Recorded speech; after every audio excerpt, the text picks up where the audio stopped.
The sabbatical is a full-on do no work period. Right now, it seems like torture. My identity is wrapped up in it. I would feel immense amounts of guilt. There's no way in the world a 3-year sabbatical would have happened had I not sold the business. I don't care how premium you want to be, you're going to lose customers. If value is higher than price, people leave.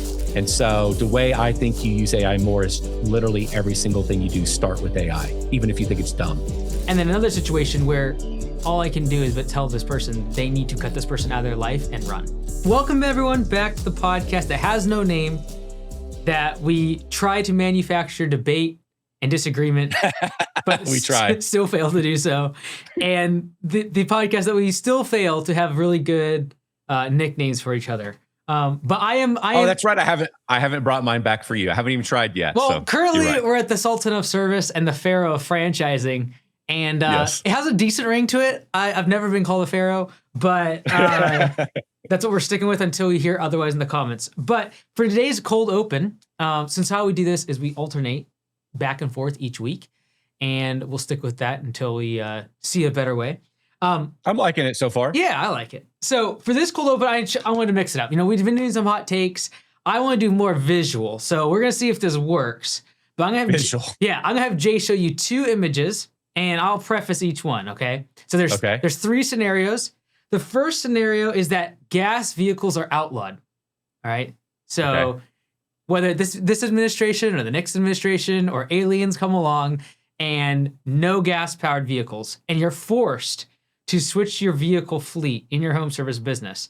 So I'm going to show you 2 images, and I just want to get your opinions, your hot take. You can even do a long answer in terms of which one you would recommend for certain people. The first one is the Slate truck that just came out. So show that image. Yep. I got that image here. We got $24,950 starting out.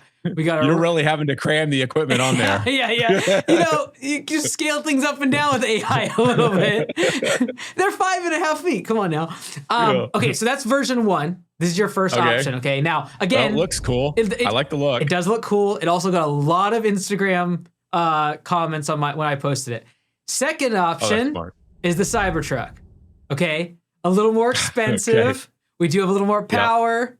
I don't know about the deck here. I don't even know what happened with the ramp situation, but nonetheless, if you had to choose between the 2, you can give all the caveats in the world if you'd like based upon which service. But if you Can you pull a trailer? I'm just showing you the images. Which one, if tomorrow City Turf was forced, would you be switching to either Cybertrucks or Slate trucks? It'd have to be the Cybertruck. Oh. Because there is more room at the end of the day. And is there? I know. Is there though? They're both 5.5 feet. The back. So the bed on the other one's really 5.5 feet? Yeah. I mean, it's the same? Because it's a single cab. Oh. Huh.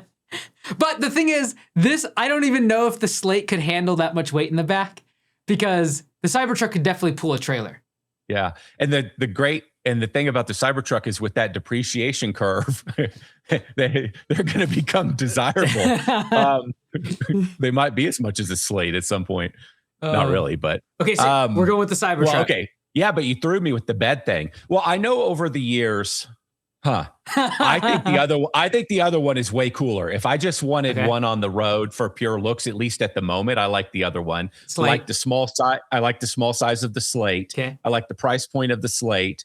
So you just haven't given me a lot of options here. Like, will 5.5 feet really hold?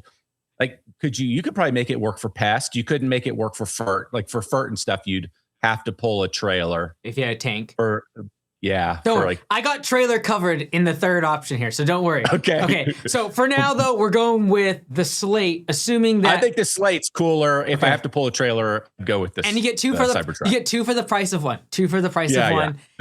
But you have no stereo. Have you seen the inside of these things?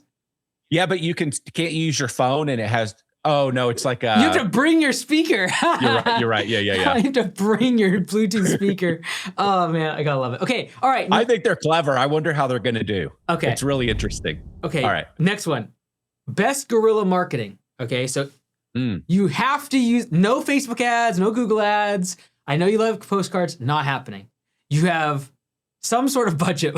We'll get there. But you have to do one or the other. First one is going to be branding on a space rocket. No disclosure, just all of a sudden at the next launch event, your logo is at the top. Okay, that's option number one. Do I have to be able to make this work economically, like be able to afford it, or does that not matter? You know, in the world of SpaceX, we don't think about numbers. We don't do any spreadsheet math. We just send it to the moon. So, so now let's assume the budget for a moment. You have the same budget, okay? So let's just make up real numbers. $5 million to put your logo on SpaceX rocket, okay? Okay. Now, the next thing we're going to show you, you have $5 million, so you could do more than one of these. But the next option is to do it on a hot air balloon, okay? Here it is. Now, you could probably get quite a few of these for $5 million. So okay, so I could spend. Yeah, you have same budget, $5 million, either on SpaceX rocket, going to the moon. Literally, you're going to go to the moon. And then you got hot air balloons. If it's literally going to the moon for the first time, I mean, first time as in with Elon Musk sending it, I'm not getting into that debate. Then I'll take that one. And especially if it blows up, that'd be very good for marketing as well. But I got the ads write themselves, you know? Yeah, these things would blow up. They ought to get incredible publicity. So, but the hot air balloon thing would actually be cool because for $5 million, I assume you'd be able to have a ton of these things, but you'd have to really manufacture getting the press to actually pay attention to it. That would be the hard part of that strategy. Whereas with the SpaceX thing, the going to the moon thing, I think a lot of people are ignoring the SpaceX launches at this point, but if it's going to the moon or if something bad happens, good publicity. Okay. So you're going with the SpaceX rocket. I think so. If it's going to the moon, yes. If it's going to the moon. Okay. If it's not going to the moon, I'm going with the other direction. If it's just bringing up satellites or AI in space, who cares?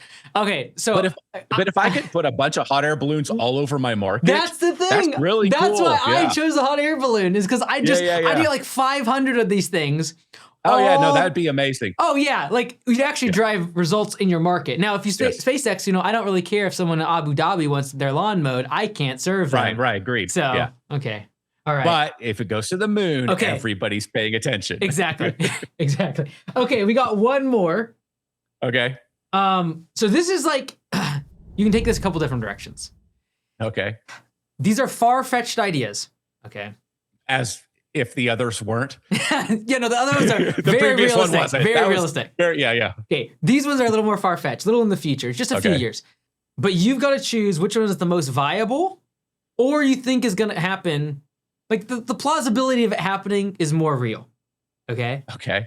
And so if you had to put your money on this and invest into it, in City Turf, which one would you use? So first up is going to be a drone. You saw this one. We spoiled this one before. Oh, yeah. The drone delivering a robot mower. There you go. Probably from the SpaceX satellite situation, dropping them. That's probably how these get distributed. So we got the Augusta lawn care drone dropping a Husqvarna robot mower. Because you know, one of your beefs against these Roomba mowers is like who's going to manage them, who's going to move them, security. What if they die? What if they need maintenance? Hey, I solved it. We're just going to have a drone go pick it up. And they're already doing Amazon Air drone deliveries. So I feel like putting a robot on there isn't much more of a payload compared to a few bucks. Okay, so that's option number one. All right, those things aren't that heavy. Yeah, that was my pitch. Yep. That was my pitch. Okay. Second one is the Cybercab. Now the Cybercab doesn't have a bed, but we could put a trailer on it. And so in this case, you'd have the employee in the back seat. They'd be able to have lunch, text, be on TikTok, etc.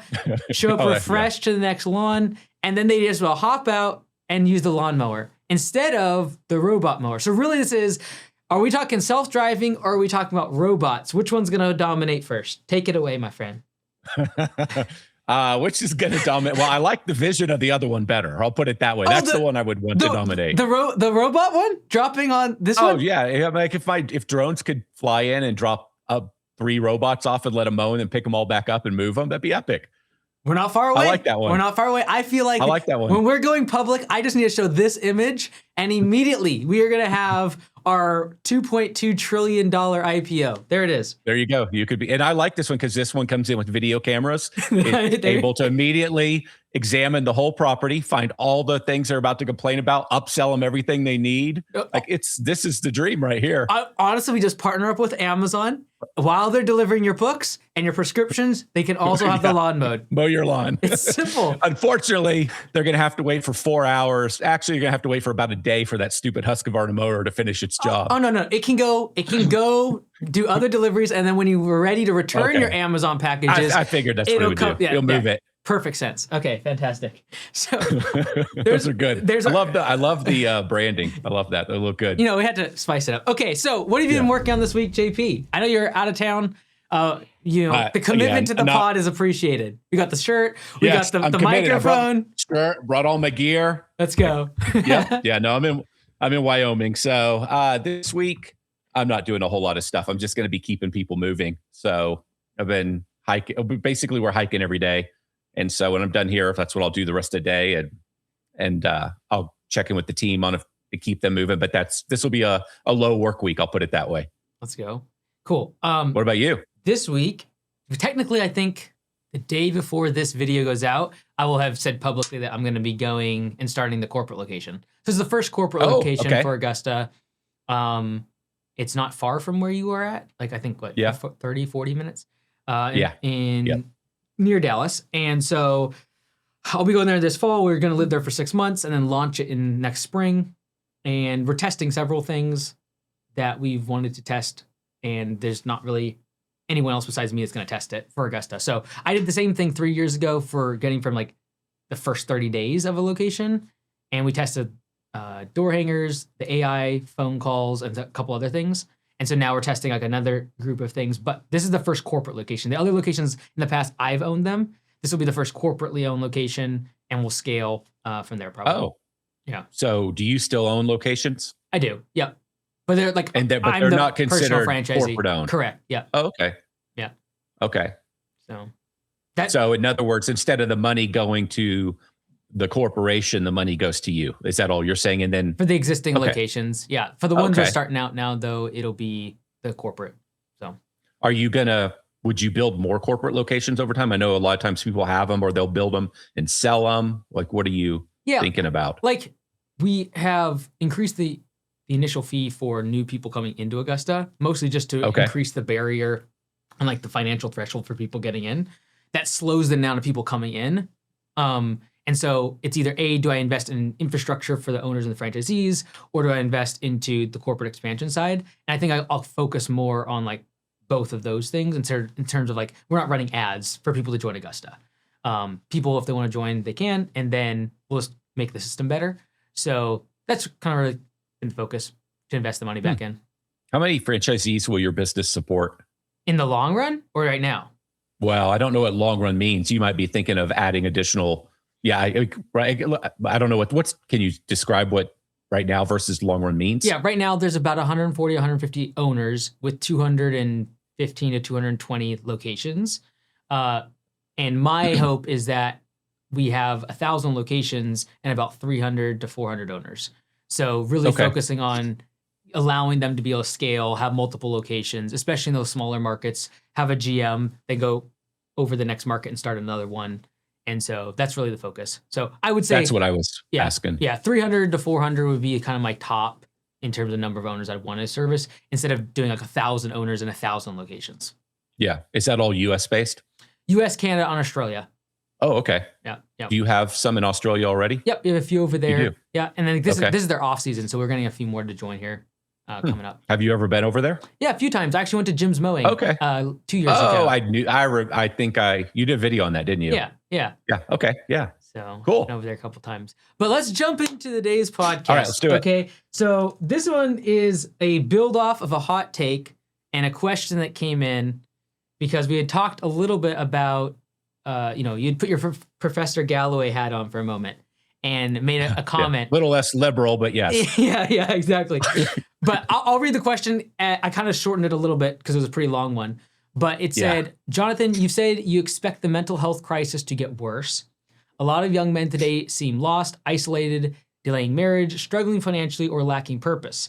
Why do you think this is happening? And if a 25 or 30-year-old man asked you how to turn his life around, what would you tell him to do? avoid, and change immediately. Now, there's like 5 questions in there, so I'll let you unpack it however you like. I think this is a lot to do with the mental health side as well as young men, and you made a specific comment around young men. And so maybe unpack that, and then what would your advice be to someone that might be feeling that way? Yeah. Oh, I'm clearly no expert on this topic. And giving it just a little bit of thought, the one thing I would kind of start it out with is I can't possibly speak to, like, people are wired differently. And I know of some people that are just like, their chemical situation appears to be a little bit different. I can't possibly speak to that. I'm not even talking to that person here. I'm more talking to the person where I feel like there are things in life that you could possibly do to impact how you're feeling the situation. Like, this is a pretty complicated topic. And I haven't really listened to enough other people talk on this topic. Well, I've listened to several people talk about it. I don't know what the prevailing wisdom is on this. So I'm just kind of giving you what I think, my opinion. And so I don't want to minimize it for those that, it's way more complicated than everything I'm about to say. So one of the reasons why I'm going to kind of run through some of the things that come to mind on why I'm negative. I think one of the biggest reasons I am negative well, let me put it this way. I'll kind of give a little bit of the end. I'm optimistic that there's hope and potential for improvement, and there's a conversation happening. Like, this seems to be something that people are aware of. It's not like there's an awareness around this. So I always think that's positive in terms of we could make change. But I would say I'm generally negative this isn't going to get better, which is not normally where I stand on most. I tend to be fairly optimistic, but on this, I'm kind of negative. And the reasons why I'm negative, I'll kind of start at the top. I don't feel like, I'll just use a very elementary one. Like, when it comes to diet, I think a lot of this stuff, again, a real risk of oversimplifying here, but I think a lot of stuff for a lot of people, if gets cleaned up, if they just eat differently and work out, it's proven that's true in so many facets of life and how people feel and their energy level and their motivation. So I think it's one of the contributing factors to a lot of people that are really don't have any motivation or are mentally beat down or are beating themselves up. It's this vicious cycle of being trapped in this place where you just don't feel good. And so if your physiology is not in a good place, then your psychology is in a really bad place. And it's a vicious cycle that's brutally difficult to get out of, like very, very difficult to get out. So I think that right there is a top level thing. It's both the problem that I'm not optimistic about, and it's also one of the solutions that if I was talking to somebody, this is the top, and I have had these conversations with multiple younger people that have come to me for advice. This is always like the starting place in my mind, because then you get to a baseline and you figure out what's really going on, but you got to clean that up. The other thing that I think, my theory is there's tons of contributing factors here. So how do you put your finger on the one? And just watching in my world. So I have 2 boys. Riley will play video games, but Riley never really, he'd play them, but he never really let himself play them a lot. He never really let himself be on social media that much. Whereas my other son, Gage, was very much on video games. And when we were, and I'm getting to a point here around video games, if I could do it again as a parent, I would have been hardcore. But when he was, call it 12, we moved to a different, and he moved away from all his friends. And I noticed on the Xbox, they'd all put on their headsets and he'd walk around the house talking to his buddies. Like, it's how they'd be on the video game playing with their buddies. And that was really cool. It's how he kept up with all his old friends. And so we let a lot more video game play happen. And if I could go back and do it again, I would do it very differently.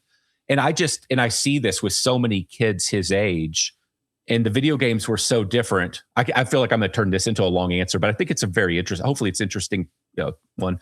I think it's a different time when the Xbox and all these PlayStations turned it into this audio thing where it was like you could now talk to all your friends like you were on the phone. It really changed how video games worked. And that was around the time when my kids were young. And you think that's a positive thing? You think that's a positive thing because there's the social connection or not? I thought it was at the time. Okay. And I still think it's a positive. Oh, yeah. No, I think it's a positive thing. I'm not negative on that at all.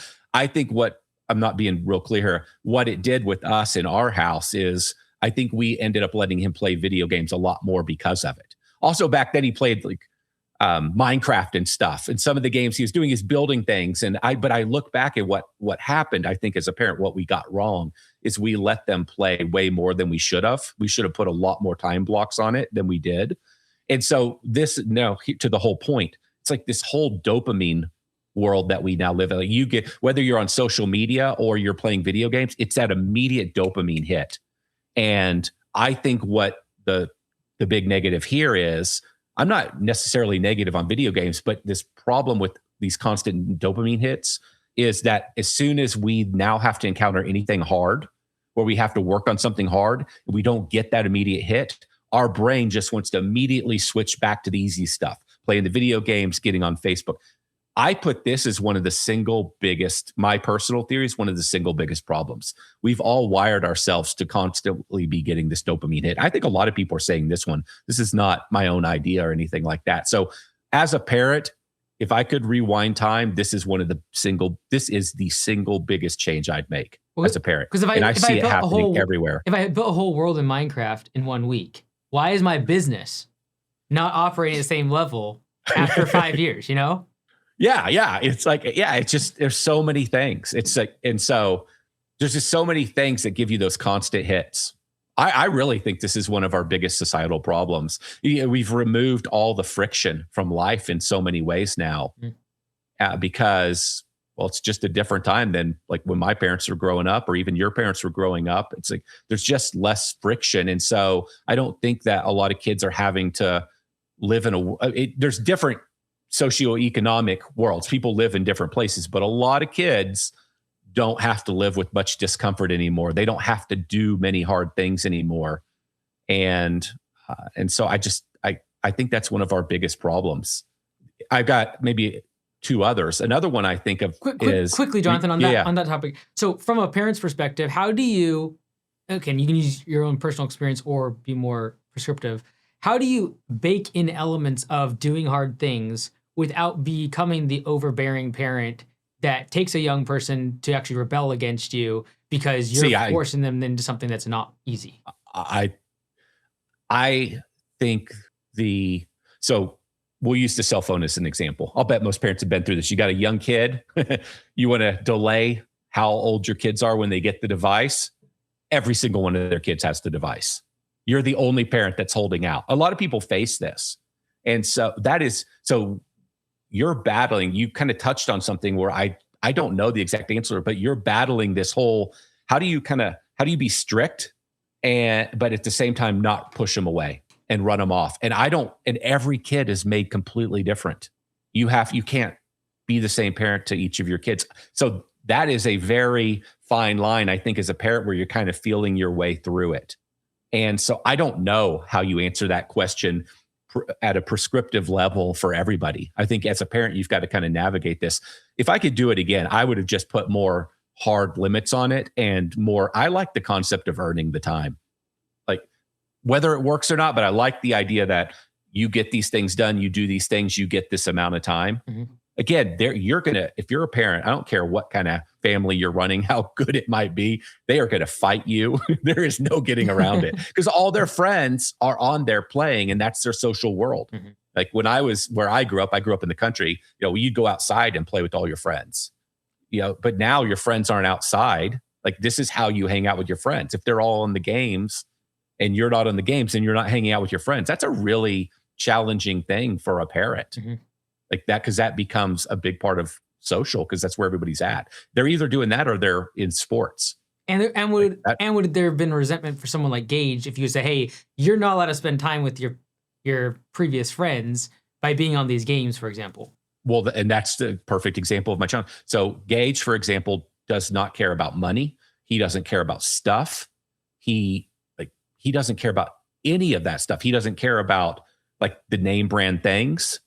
He only cares about friends. He only cares about the social element, and his phone is his social connection, and his games were his social connection. Mm. That's why it's so complicated. And so, I don't have the answer. I just see what the challenge is here. But I do think, as a parent, from having been through this, if I could do it again, I can only speak for myself.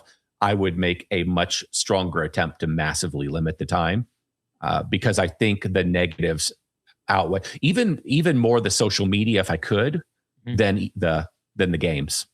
The one other thought I had on this one is I can't help but wonder, and this may be again different economic classes of people, but I can't help but wonder how many kids could never articulate this, but they've essentially watched their parents despise their jobs. They've watched their parents basically not be happy, arguing about money, trying to get all the stuff, get the new cars, get the bigger house, do all the things. And the kids observe their parents on social media or at the party talking a big game, but at home, they're not loving life. And the kid's like, why would I want this?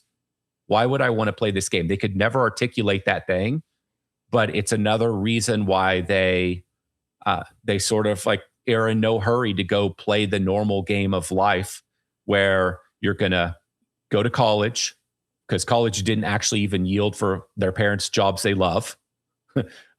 Get married, because I think, wow, great, 50% of people are still married, but how many of those marriages are actually any good?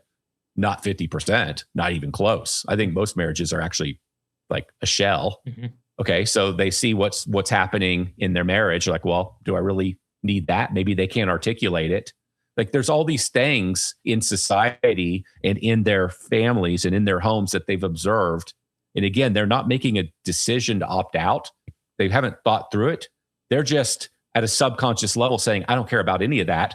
I'm having more fun talking to my friends, playing my games, doing the thing. And so is that also part of the explanation?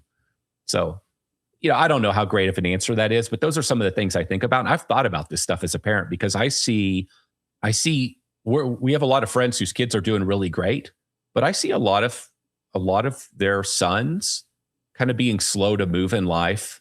And it hasn't necessarily been easy. And they're in great families, successful families.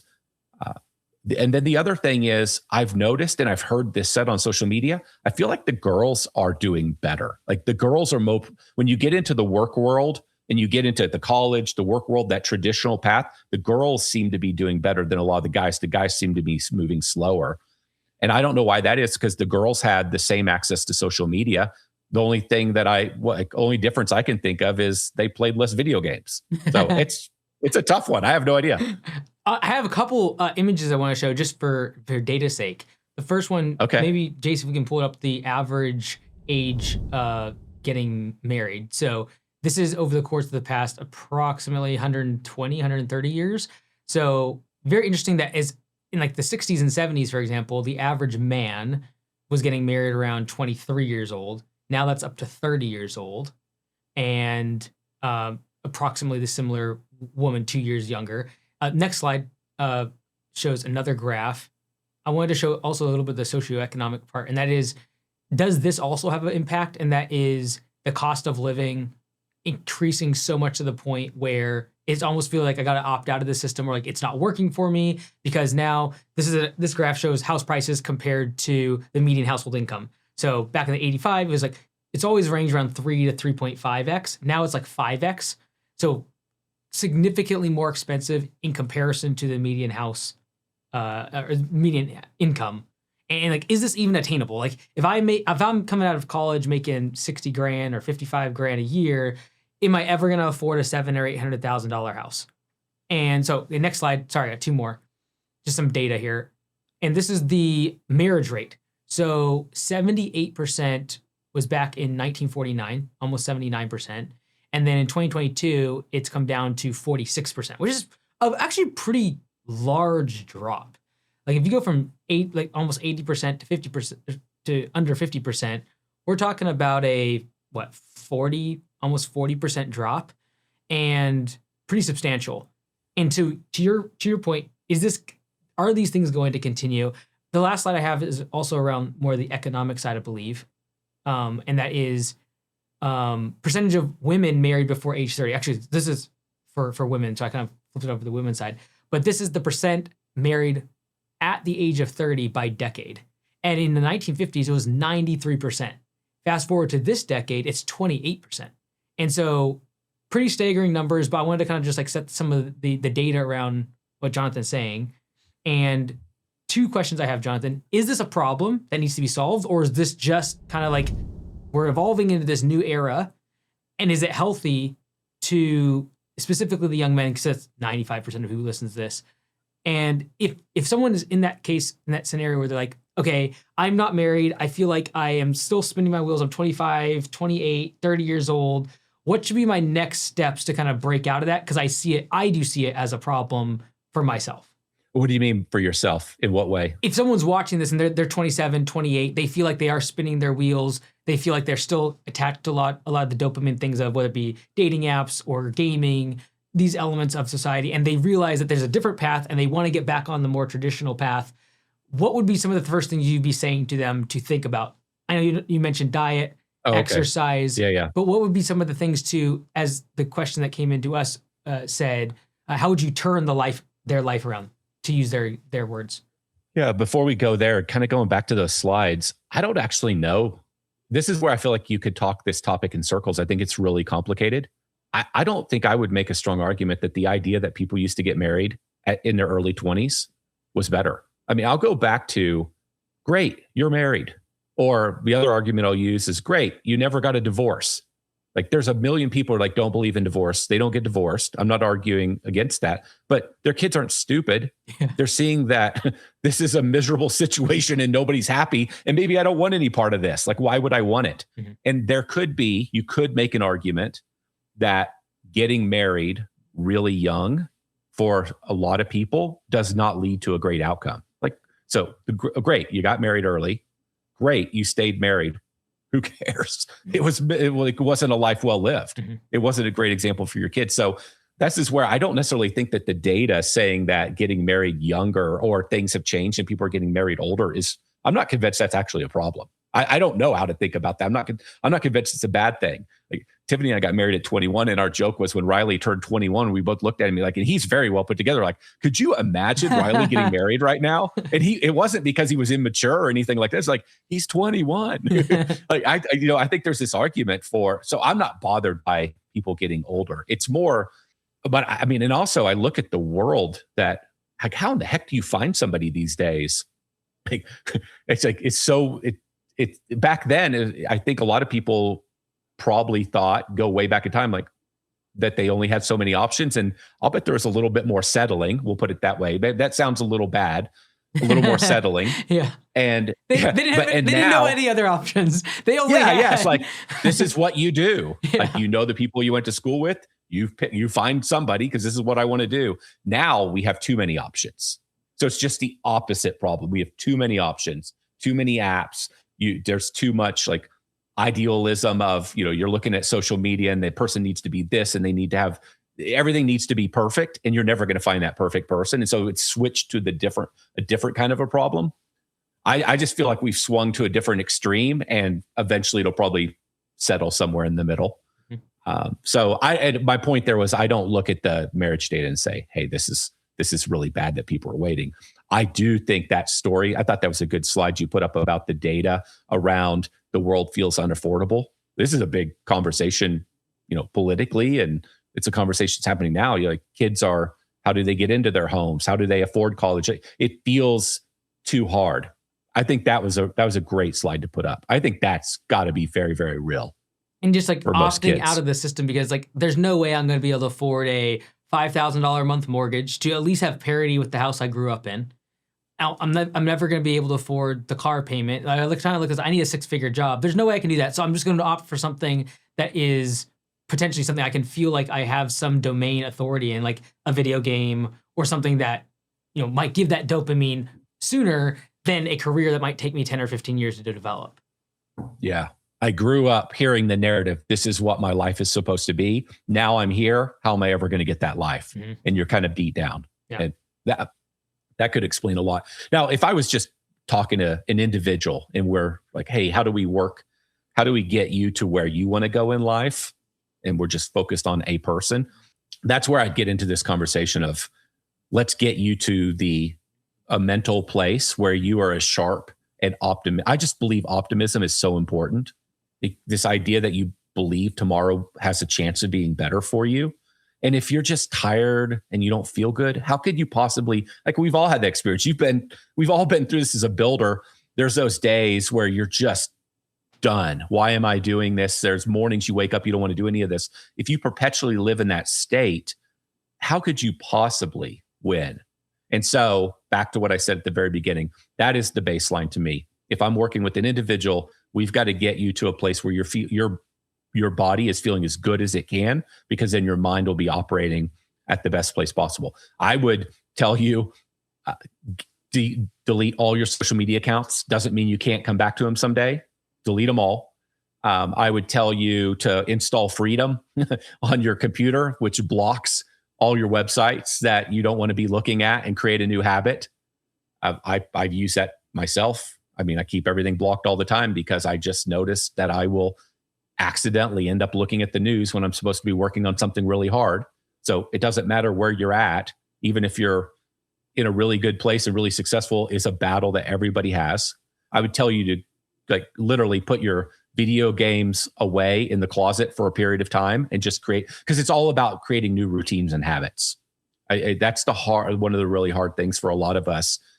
I don't care what level of success you're at. It will always be the thing you battle. We all battle it. I battle it.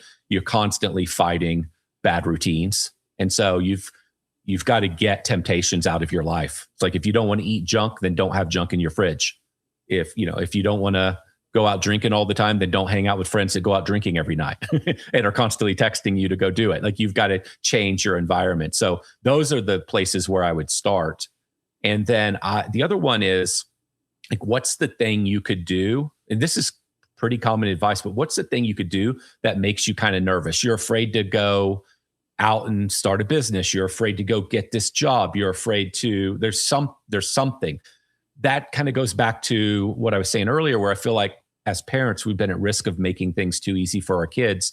And over time, you learn confidence and resilience and enduring pain. You learn that by doing stuff you don't want to do, and doing it over and over, like in small doses, a little more and a little more. And eventually you develop these skills. It's kind of, we've talked about this before. It's this idea that in business, a lot of growing a big business is around this idea that over time you get kicked in the face enough times with a problem that you don't know how you're going to solve it, but you keep solving the problems. And when you look back, you're like, we always engineer a solution to a problem. We always solve the problems. That builds confidence, so that you'll spend more money on marketing when it's scary. You'll hire the next person when it's scary. You'll go do the things that you don't want to do, even though they're scary, because if you look back at the story of your business and of your life, I've been through that a million times and it's worked out. But if you don't ever get that experience, then you never build the confidence. And so if I was advising somebody, I would say, what are these micro little things we can go do that you're nervous about doing, and just take that little baby step and let's start doing them.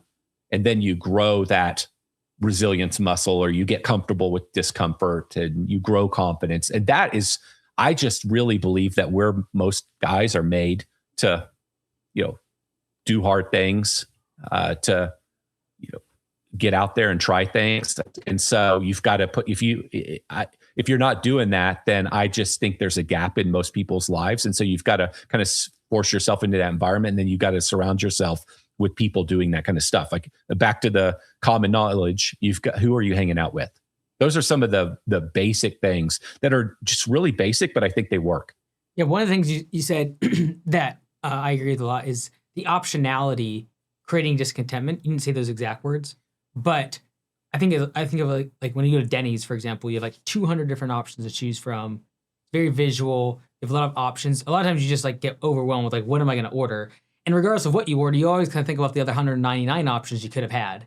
And I feel like in a way, whether it be relationships and dating apps, whether it be even business, like a lot of times we talk about how easy it is to get into business, but it's also, contributes in a way I feel to, well, I could go start this other business and this other business. I talked to someone yesterday, had 5 businesses, drop shipping, automotive, golf carts, a couple other things he's working on. And in a way, it's because it's so easy to start. Like, it's like, I got Shopify, I can have a business up in 1 hour. Yeah. I can start the social media thing and have this other thing going up. And so I feel in a way, the one thing I was thinking, like if I was talking to someone, I would almost say remove options. Like give yourself no option but to go to the gym. Give yourself no option but to go to this job every single day and make more money. Give yourself no option by gaining skills instead of just thinking about the short-term money, because the skill lasts with you forever. The amount that you're getting paid, especially in your 20s, is so low no matter what, because you don't have any skills.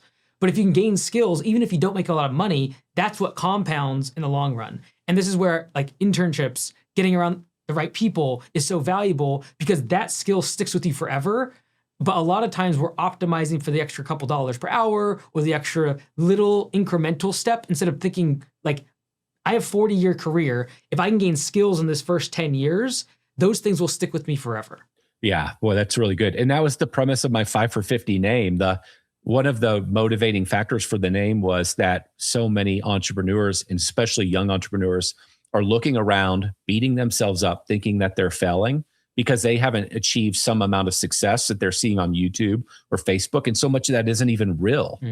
And they're thinking they're behind or they're losing. And then how many people just sort of give up or think I'm not good enough? And it's not even slightly true.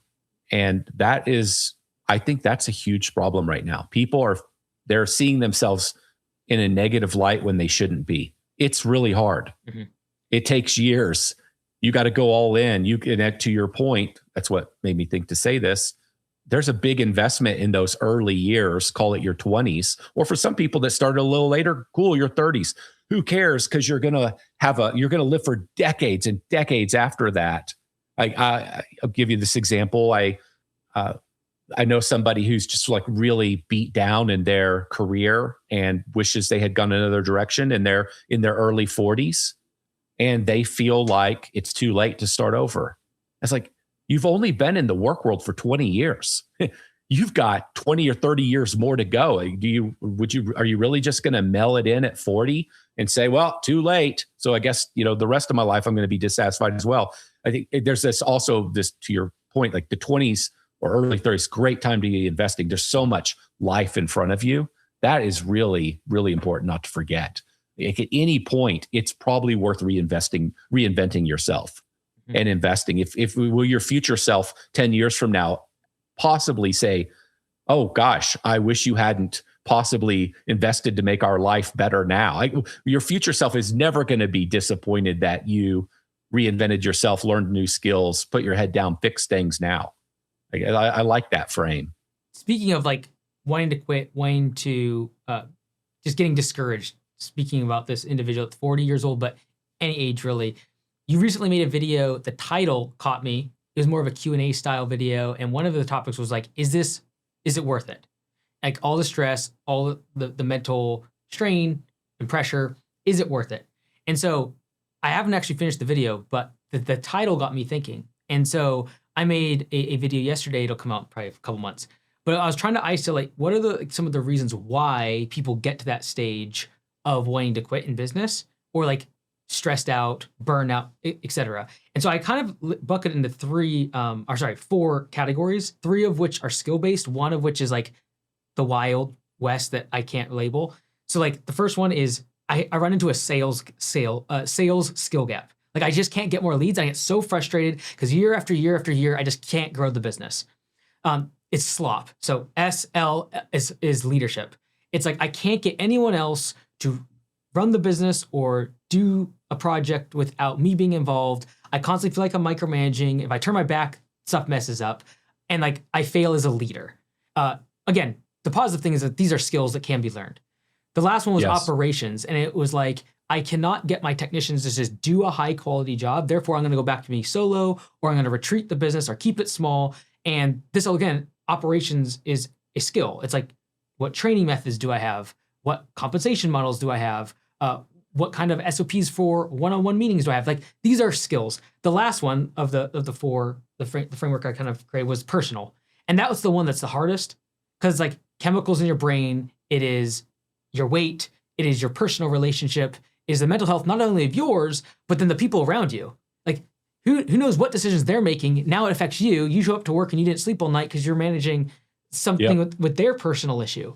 And all of these things eventually lead to the stress of building a business is stressful in and of itself. But when you compound it with either A, beating yourself up against a wall and feeling like you do not have the skill to get the business to the next level, and eventually just giving up or stressed out, wanting to throw down, burnout, or the personal aspects, which we've touched on around health, et cetera, just feeling completely crippling. And when you have personal stress and business stress, and you don't want to give up the personal side, i.e. a relationship, your family, the people you're meant to lead, even from a patriarchal perspective, a lot of times the business is the one that gets cut. It's like, well, I've got to cut it.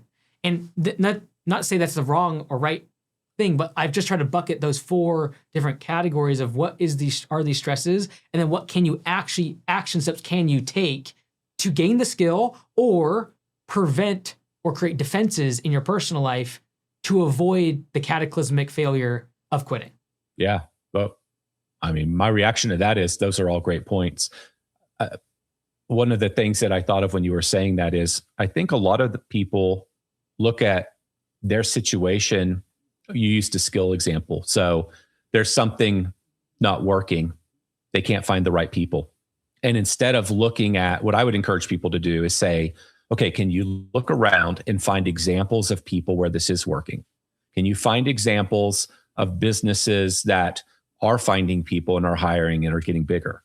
Can you find examples in your market of people doing this? If you can find any examples whatsoever, that tells you it's a skills gap. It tells you it's a fixable problem. And so so many people, I think, unfortunately phrase in their mind, this is a negative. I can't do this thing. I can't find these people. I can't make this thing work, or what? I can't find any good clients. There are no good clients. There are no good employees. And I would encourage people to reframe this and look around. And because I think this is where it starts. If you can look around and find examples of it working, that should give you hope, and it should tell you that this is in fact possible. So now I just need to go on the journey to figure out the how and who can help me figure this out. Because there's a lot of business owners out there, and most business owners are just normal people of normal intelligence. Most business owners are not necessarily like crazy. They're not Elon Musk. We're just, most of us are just pretty normal people that just put our heads down and figured it out and got really good at a certain thing in life. And for most people beating themselves up, they're just as capable of everybody else. And so I would really encourage you to look for people that are doing it, to give yourself proof it's possible. The personal side's a little different. That's a tough one because that gets into some pretty brutal decisions around what you cut out of your life. And people have differing opinions on this. Like if I have a toxic family member, I'm of the opinion I'll cut them out. But not everybody would agree with that because it's family. But I do think that, and so I'm not giving advice on that one, but I do think that you have to, or the way I would choose to live my life is if, I've got to opt. If somebody's toxic and you've made all the effort you can to try to improve that relationship and fix that thing, there comes a point where it's just abuse, and you shouldn't live in an abusive environment. And that literally does create a lot of problems for business owners. Sometimes they're the problem. I mean, let's be frank.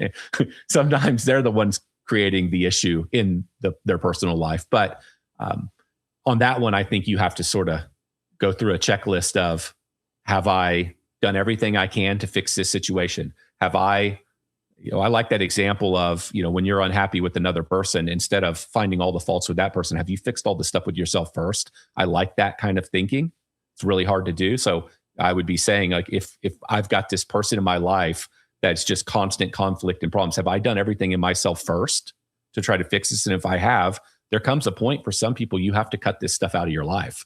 That gets into, again, a more complicated conversation. But I have seen enough examples where I do think some people are living in personal situations that will make it impossible for them to ever be successful in business because they're such a mess. Where do you stand on that kind of stuff? Yeah, it's personal side is just so hard because you have to ask, it's so personalized, right? It is. So if you say, hey, cut people that are toxic out of your life, yes, it does, makes great for Instagram because you get both sides of the extremes then coming into the comments. But it's not that way. Like, every situation is so individual. Like, I'm thinking of 2 very different cases right now inside Augusta, where one very difficult, friction in a relationship because of depression and needing to get medication, et cetera, and working through a problem together, but still very difficult nonetheless. And then another situation where all I can do is but tell this person they need to cut this person out of their life and run. Yeah. And how do you create a framework for that? How do you say, well, because it's very similar, but yet there's so many different little scenarios that go into it. And I always like, the thing that always, I think I might have mentioned this before, is I always like to keep myself humble by saying like, my brain is just a bag of chemicals. And whether it be some bad sleep, too much caffeine, a little bit of jet lag could put me off and make a bad decision.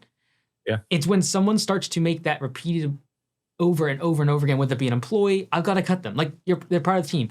The hard part is when you've married that person, when that person is your spouse, when that person is your significant other or a child, like where's this line of commitment versus doing what's right for the whole organism? Like eventually, if there's a cancer, I got to sever the whole arm off, and that's not fun and exciting, but I'm trying to save the rest of the body. And that's usually a pretty easy analogy when it comes to business, because like get rid of the employee, they're a cancer to the organization. But what happens when that person lives in your house? Not the same. It's hard, very hard. And this is the challenge with having conversations like this. This has always been my problem with answering questions, even from the stage, is I feel a lot of responsibility around giving accurate advice. And when you're talking at this level, prescriptive, general, and you're getting into these kind of topics, I almost don't even like having the conversation. I want to have the conversation one-on-one, because to what you just said, every situation is so different and it's so complicated and it's so hard that you really want to be able to spend some time talking to that person and trying to help them work through that thing versus hoping they find their solution watching a YouTube video. And I think the reason I put this question as the first one, though, is because I do believe that talking about it gives some sort of hope to someone that might be working through it. And also for the person that's struggling with it, realize they're not alone. Because most people have gone through some sort of scenario where they either have to make these hard decisions, whether it be in their personal life, whether it be cutting people out of their life, getting rid of certain aspects like video games or whatever it might be that is not serving them well or their future self. And not talking about it is, in my opinion, almost as damaging as just, hey, I'm not going to go there because we can't give anyone a perfect answer. But it impacts so many people's lives. And so I appreciate you fancying it on the first question. Yeah. And then last, I'd say this stuff building businesses is so hard, and living a great life is so hard, and having a great marriage is so hard, and raising good kids, it's all so hard. And so much of what we see now in the world we live in, it's all the fake. It's not real. And back to what I've said, people feel guilty, and people also sell easy. Everybody trying to make money, whether they're selling coaching or information or buying software or whatever, everybody's selling easy, because if you sell, it's going to be brutal. You're going to hate your life for the next 5 years. Nobody buys that thing. And so the whole world is showing quick results, like everybody knows this, and easy. And so people then feel like something's wrong with them. But when you live in the building of the business and doing all these things, it's not easy. And people that's why this covers another reason why conversations like this are so good. I think people just believe that something's wrong with them. In business, they have accumulated some debts trying to figure out how to be a business owner. Everybody had to figure out, and they think they're the ones that something's wrong with them. And when I've talked to people like this, like, I don't think you understand how many people are in a similar situation to you. Mm-hmm. They think they can't find team members. This is what everybody feels. This is how I felt. I can't find any good clients. Like all these things, everybody feels all the exact same stuff, but nobody talks about it. All they give you is the vanity metric of their gross revenue or how great things are going. When I did the coaching, it was one of my biggest challenges talking to individuals who I had a great relationship with. I felt like they didn't want to let me down, and they would not tell me reality. They would sugarcoat it even when we're doing coaching and I'm talking to them on the phone. They would tell me a lot, but they wouldn't give me everything. And I needed everything to solve the problem, because people feel like there's something wrong with them because everybody else is winning and it's not just them. And I actually think most people are not winning. It's the exact opposite. And the people that end up winning eventually come to terms with and live in reality and say, something's not right. And then they go on a journey to figure out how to fix it. And until you get to a place to understand that, like, you're just like everybody else, you're having all the same problems, you're going to always just think it's you, and you're never going to figure it out. It's never going to get better. So I think this type of stuff is incredibly important to talk about. I'll say one more thing. I've said this many times. I came up learning marketing through this Dan Kennedy world. So I went to a bunch of Dan's events. And so he had this conference called the Info Summit, which was more for like mastermind groups and marketers. Or is all his stuff is for marketers. It'd be more like people that have mastermind groups, coaching groups, sold information online. Way back in the day, they'd be writing ebooks and selling it. And I went to those events over many, many years. And then I got to know a bunch of people in that world that were really successful. And one of the biggest observations I had is you would see people just killing it and winning for like 2 years, and then they disappear. And this goes back to like 2008 timeframe, 2007. And that has always stuck with me. And I've been very aware of that. We see all the winning in the moment that they came up, but you don't see the implosion on the other side.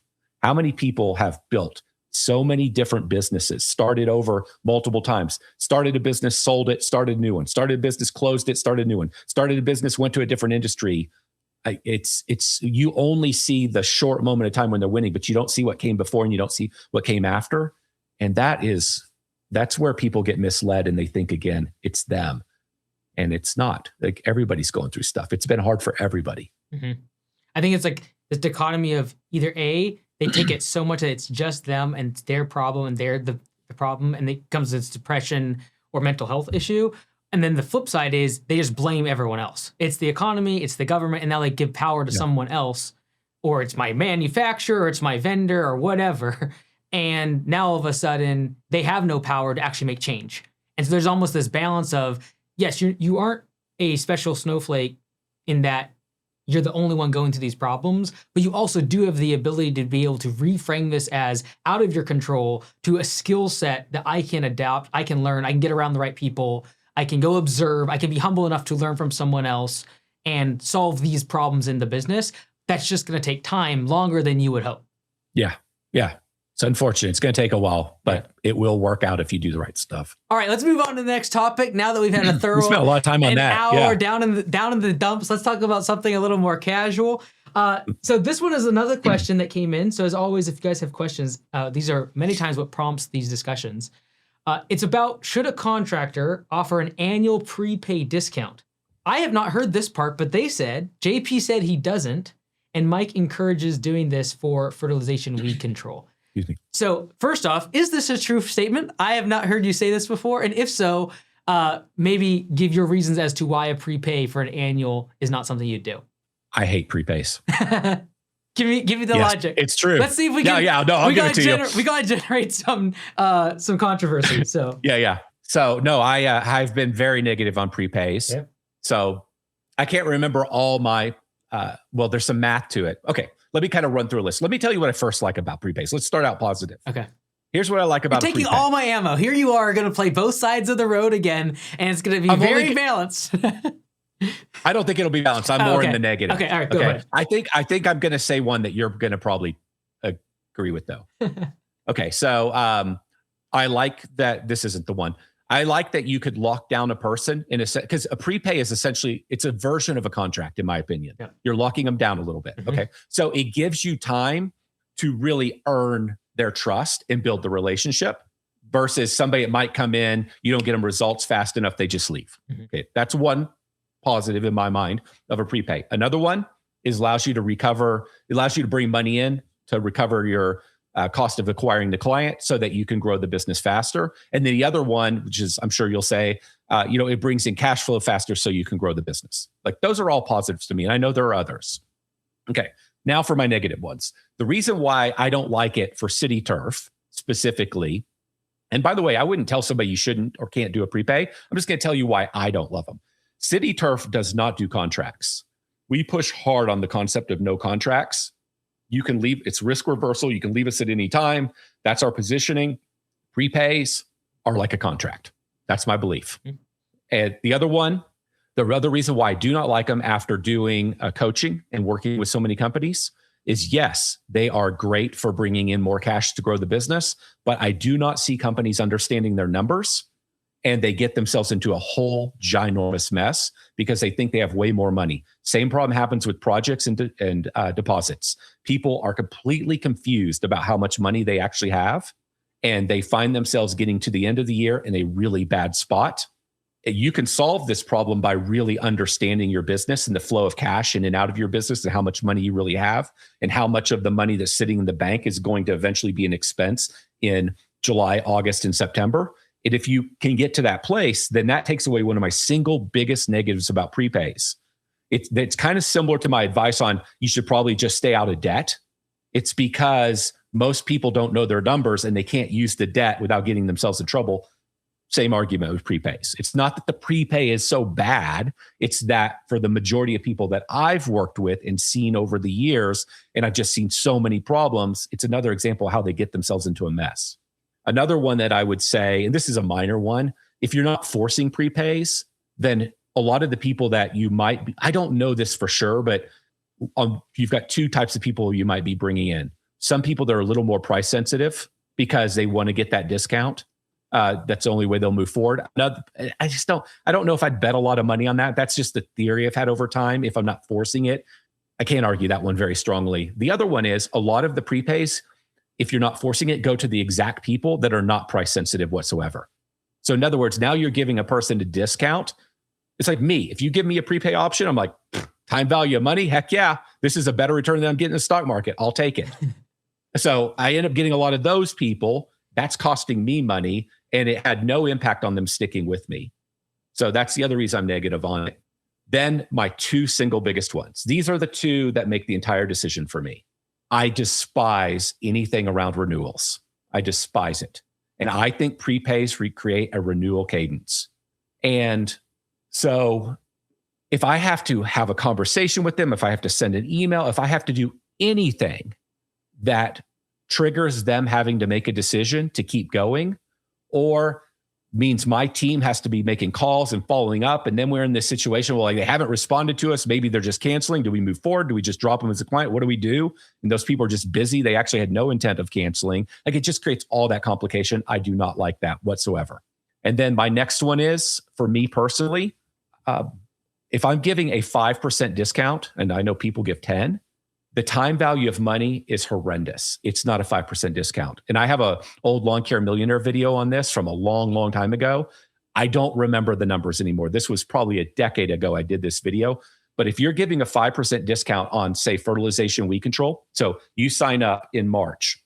Let's say we'll just say there's 6 applications. You sign up in March, and I give you a 5% discount for the whole year. The first application happens 2 weeks later, and I just gave you a 5% discount on 2 weeks of your money.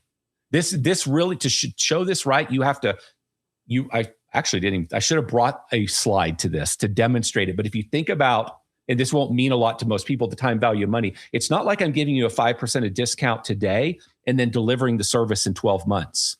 I'm giving you a 5% discount on the first service I'm delivering in 2 weeks. Time value of money, that's way more than 5%. Then the next one in 8 weeks. Time value of money, that's way more than 5%. Because I gave you 5% to hold your money for 2 weeks. I gave you a 5% discount to hold it for 8 weeks. And so it's very expensive money, is my argument. And so when you start to run the numbers on even a 5% prepay, it's a better return for me as the consumer than investing my money almost anywhere else. So if somebody offers you a prepay, the service is being delivered in stages versus being delivered in 1 year, you should take the prepay if you don't have debt and you have money. And so for me as a business owner, I don't want to give up that money. And I don't think that a prepay, our average client CityTurf stays 7.2 years. I don't think a prepay is going to move the needle on our retention. It's only going to complicate our business. And so those are the reasons I don't do it. Awesome. So all right. Here's the unhappy news. I don't do prepays at my locations. So I thought you did. I thought, no, okay, you don't. No, okay. I don't. Okay. I guess the way the question was set up was fine. that you do. Well, I will, I give permission for people to do it, and there are members of Augusta that do it specifically for fertilization weed control. So I'm going to play devil's advocate because I agree with everything you said, unfortunately. But I'm going to play devil's advocate. So I will. Don't let me forget this. I am working on a concept that involves a prepay for an offer. Just slide that in there. But only for the purpose of an offer. Yeah, the only offer. for an offer. Okay. Yeah. Okay, so go ahead, though. My thought is this. I agree with you on all premises, especially if you have cash. Yes. You are not working capital deficient, meaning that giving them a discount is simply taking money out of your pocket. And for both of us, like when I'm starting this location, for example, I don't need to do prepay because I would rather have the higher profit margin than the money today. Like there's no difference in having the money today is going to make. I would say for someone in growth mode, especially getting started very small, if you're doubling and tripling the size of the business from 100,000 to 200,000 to 400,000 to 800,000, cash today is worth so much more, and the alternative is going out and getting debt. And so I just look at prepay as debt. It's the same concept, especially when you look at the balance sheet. It's a liability if I'm holding someone's money until I earn that cash over the course of a year. Yeah.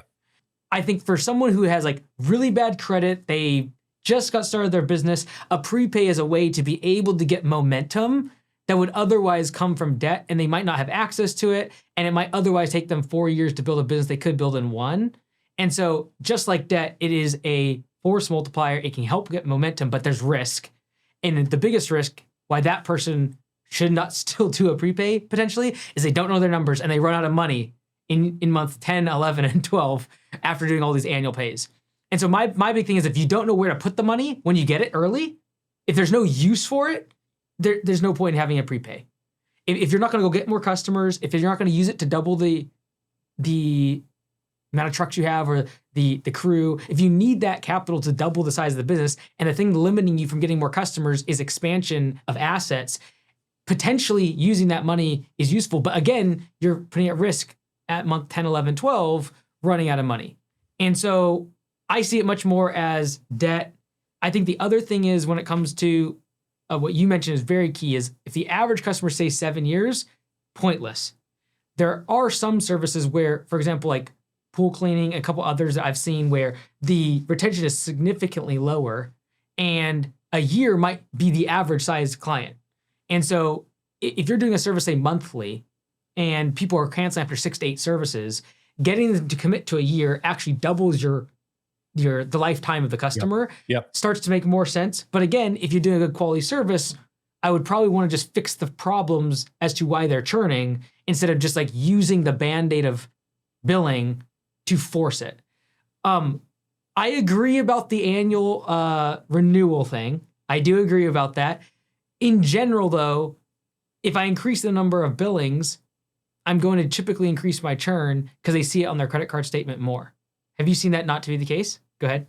I haven't tested. Okay. But the thing that I see what you're saying though. It's like a big decision. Is it true though? It's like, right. Cause yeah, it's like the one of the best things that we ever did at City Turf is we stopped this is back in the early days. We stopped talking about it's going to cost $3,800 a year because you're buying mowing, bush trimming, and fertilization weed control. And we just started talking it's $32 to mow your lawn. Yep. And then we just charged your credit card for the $32. The $3,800 created a household conversation.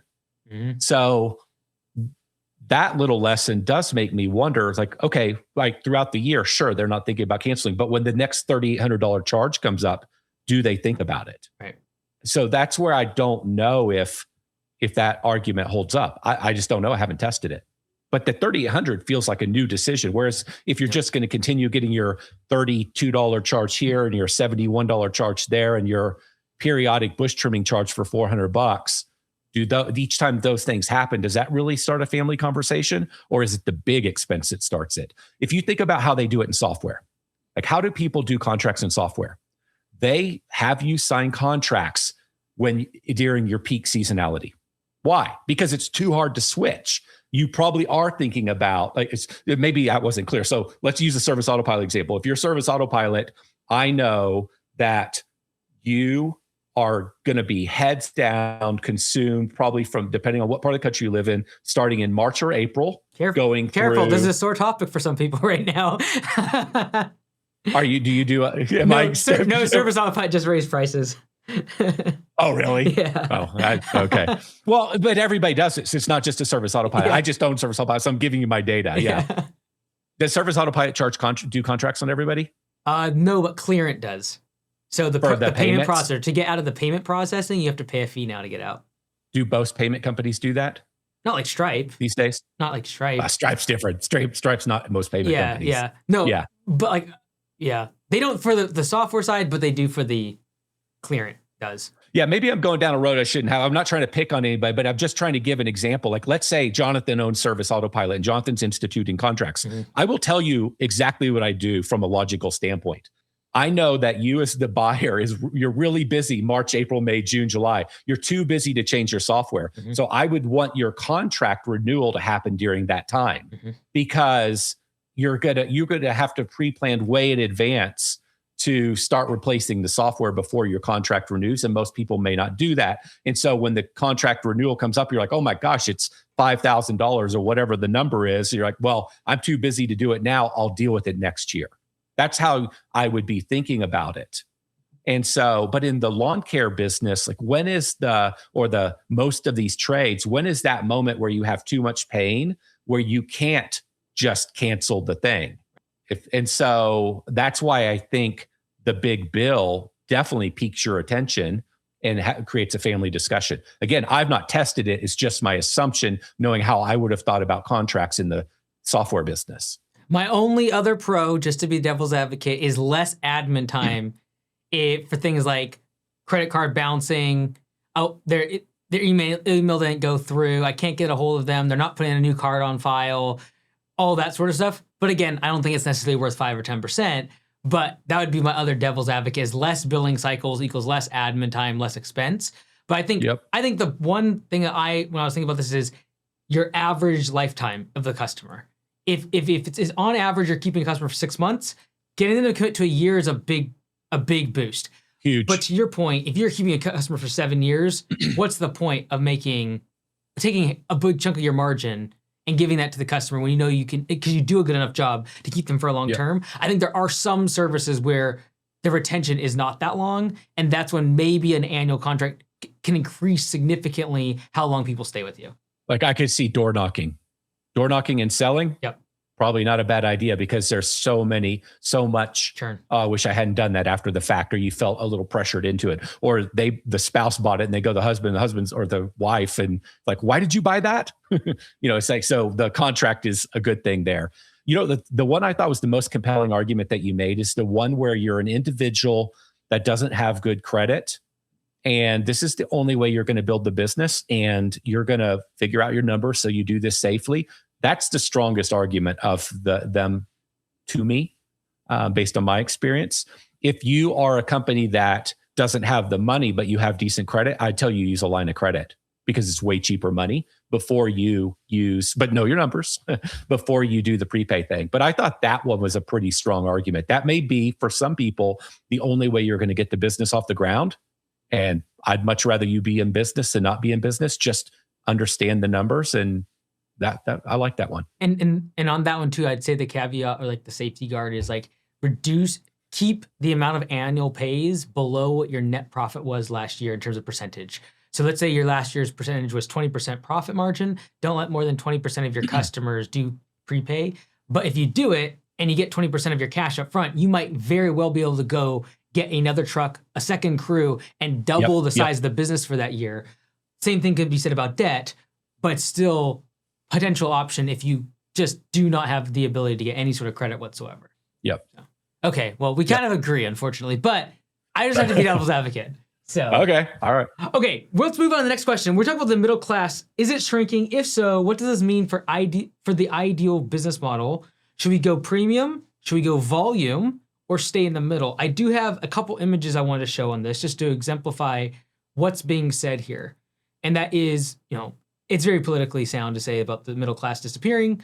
But I feel like the data says it. Yeah, but let's go ahead and show a couple of these examples. Question 3 is, that's right there, Jace. So this is percent of shares of U.S. households by total money income. It's in 2023 dollars, so it is adjusted.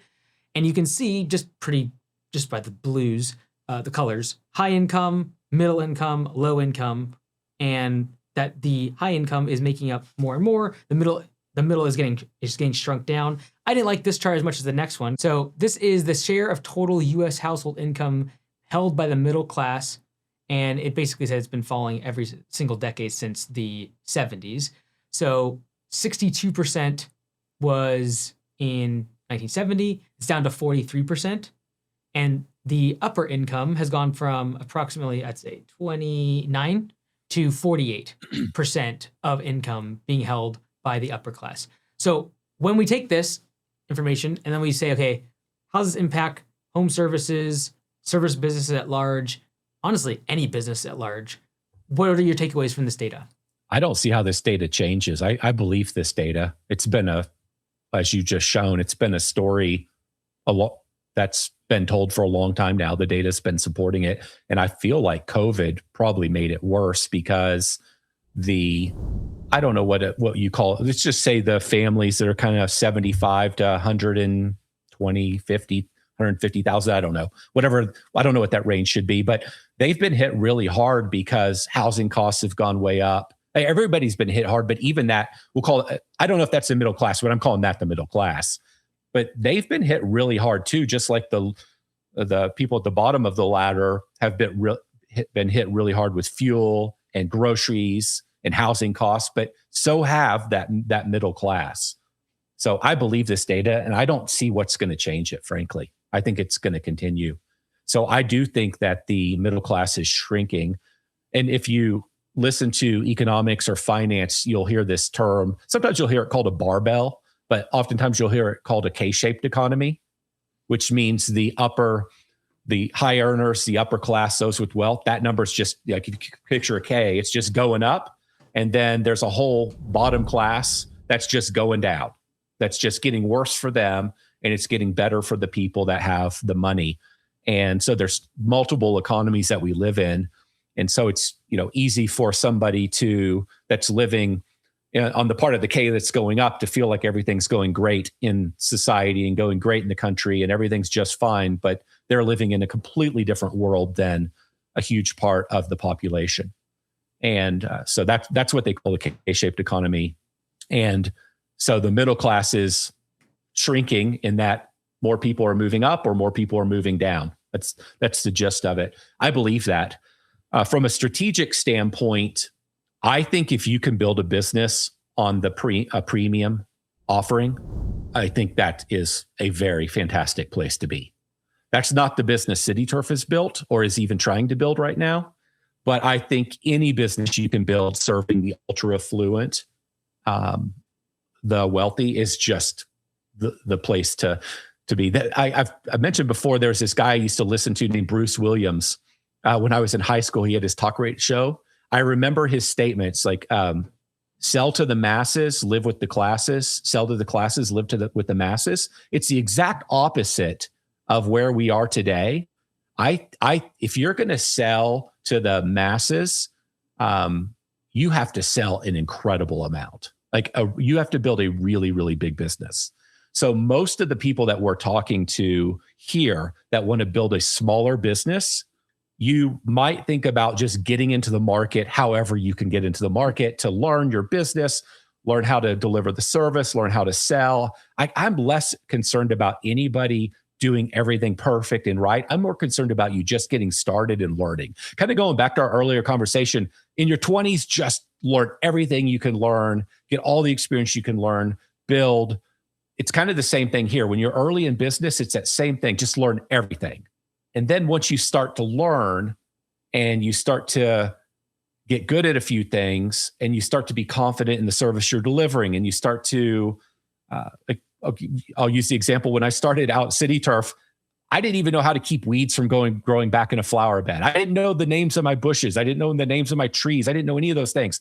I was in no place to be selling a premium service to the highest end client. But over time, like our company as we are today, we could be full premium. We are perfectly positioned in expertise and knowledge to be full premium. But we weren't in the early days. So as a business owner, I'm most concerned about you getting into business, getting good, and then considering how you might move up the food chain. My point here is that if for those that really desire building a smaller business, to you, I would say it's absolutely imperative you know who you're going after. It's absolutely imperative that you try to move a little more premium. And that because of what's happening in the economy, what's happening in the world, that I don't believe is going to reverse. The way CityTurf approaches this is we are more middle class to upper. That's kind of where we're at. I personally think the middle class, the middle part of the market is still a really good part of the market. And so the way I think about the business is, and Mike, you've alluded several times to my love of postcards. I don't actually like postcards because they're the fastest way to blow money, but I like postcards because they let me go get my exact client. That's why we went hot air balloons instead of SpaceX.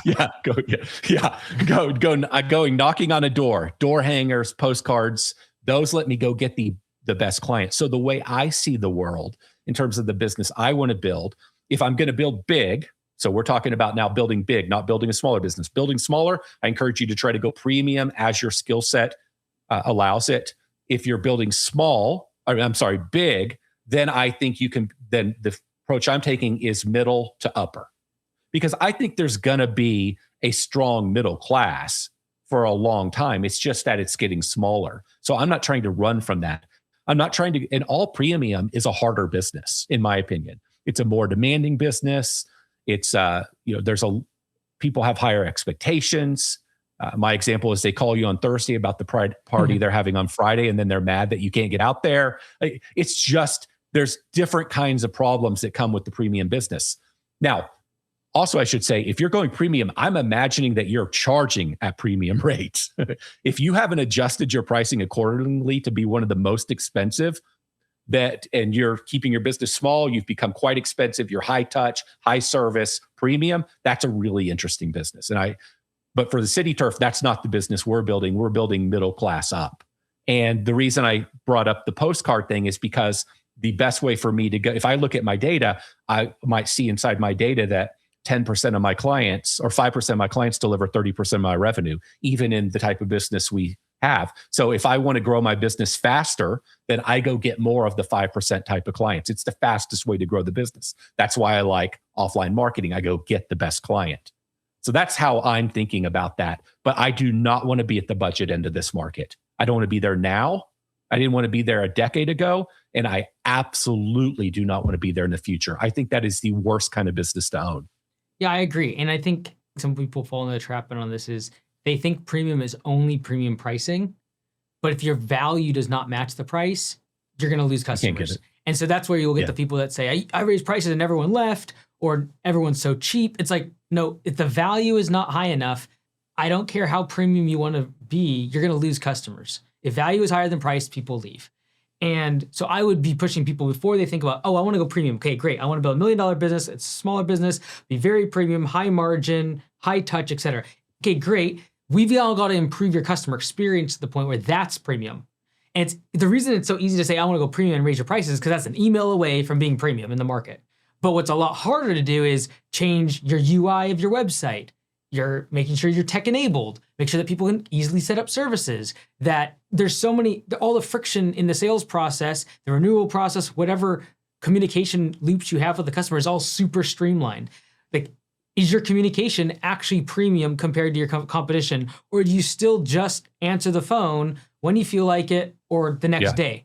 And so before someone says, I want to be a premium brand, because like that makes sense to me, I'm going to raise my prices, be very careful, because you might have a very hard time now getting new customers. You might keep your existing customers, but you'll have a very hard time getting new customers at your higher prices if your customer experience at every single facet of the customer journey is not really locked tight. I agree. What would you say is the single worst and hardest part about owning a business? Ooh. The worst part about owning a business? Yeah, the hardest. Well, let's say the hardest part of a business. What's the hardest part of building a business and owning and managing a business for the long term? I'm going to see if you say what I think it is. The hardest part about owning a business and building it. Probably the team, attracting a great team. Exactly. Okay. Yes, I was hoping you were going to answer this that way. Okay, so I was like, is he trying to go marketing? I need to have a different answer. I'm like, I'm just going to answer what I think is true. That's what I thought too. Okay. I think the team and the people are the hardest thing. What do we all say? We can't find any good people. My people don't stick around. They don't do it. Like what? I can't get them. Like there's a million complaints.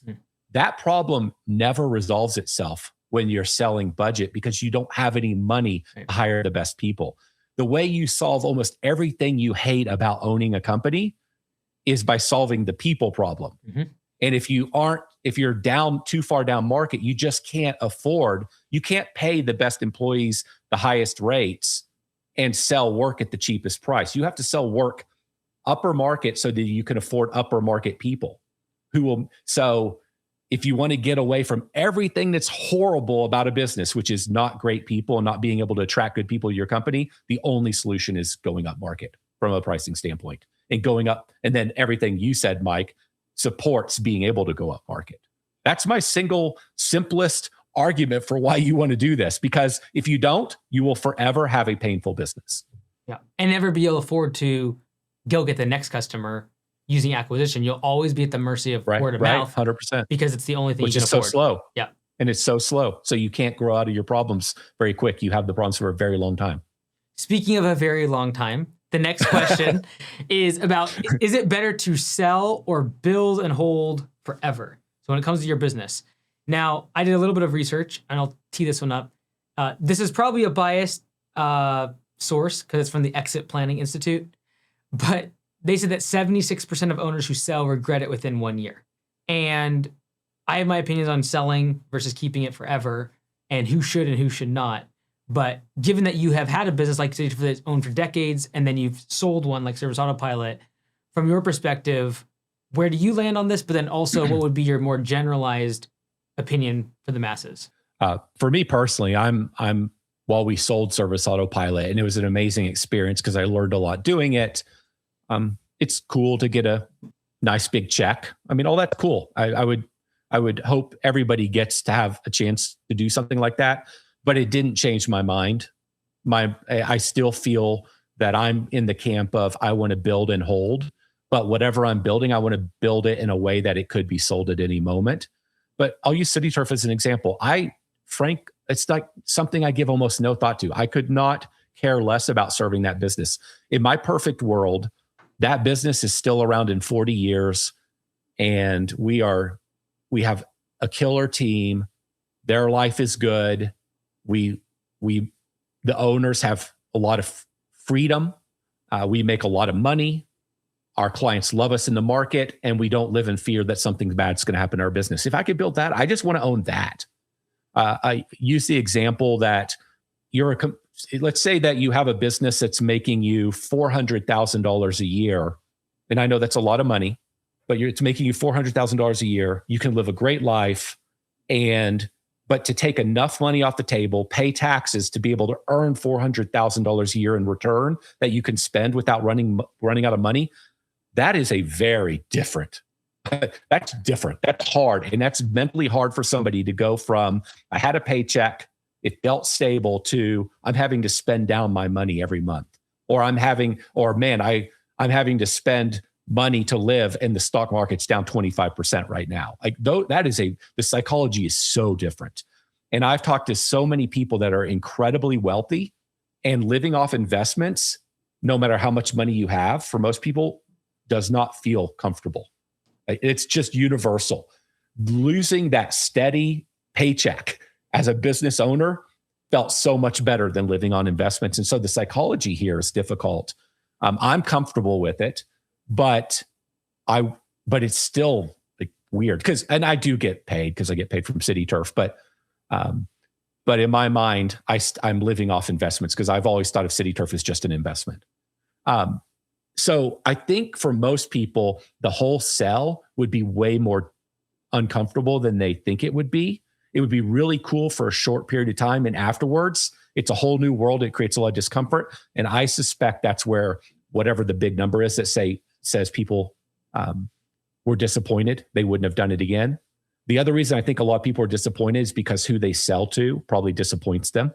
I think a lot of people sell with an earnout and they don't get their earnout.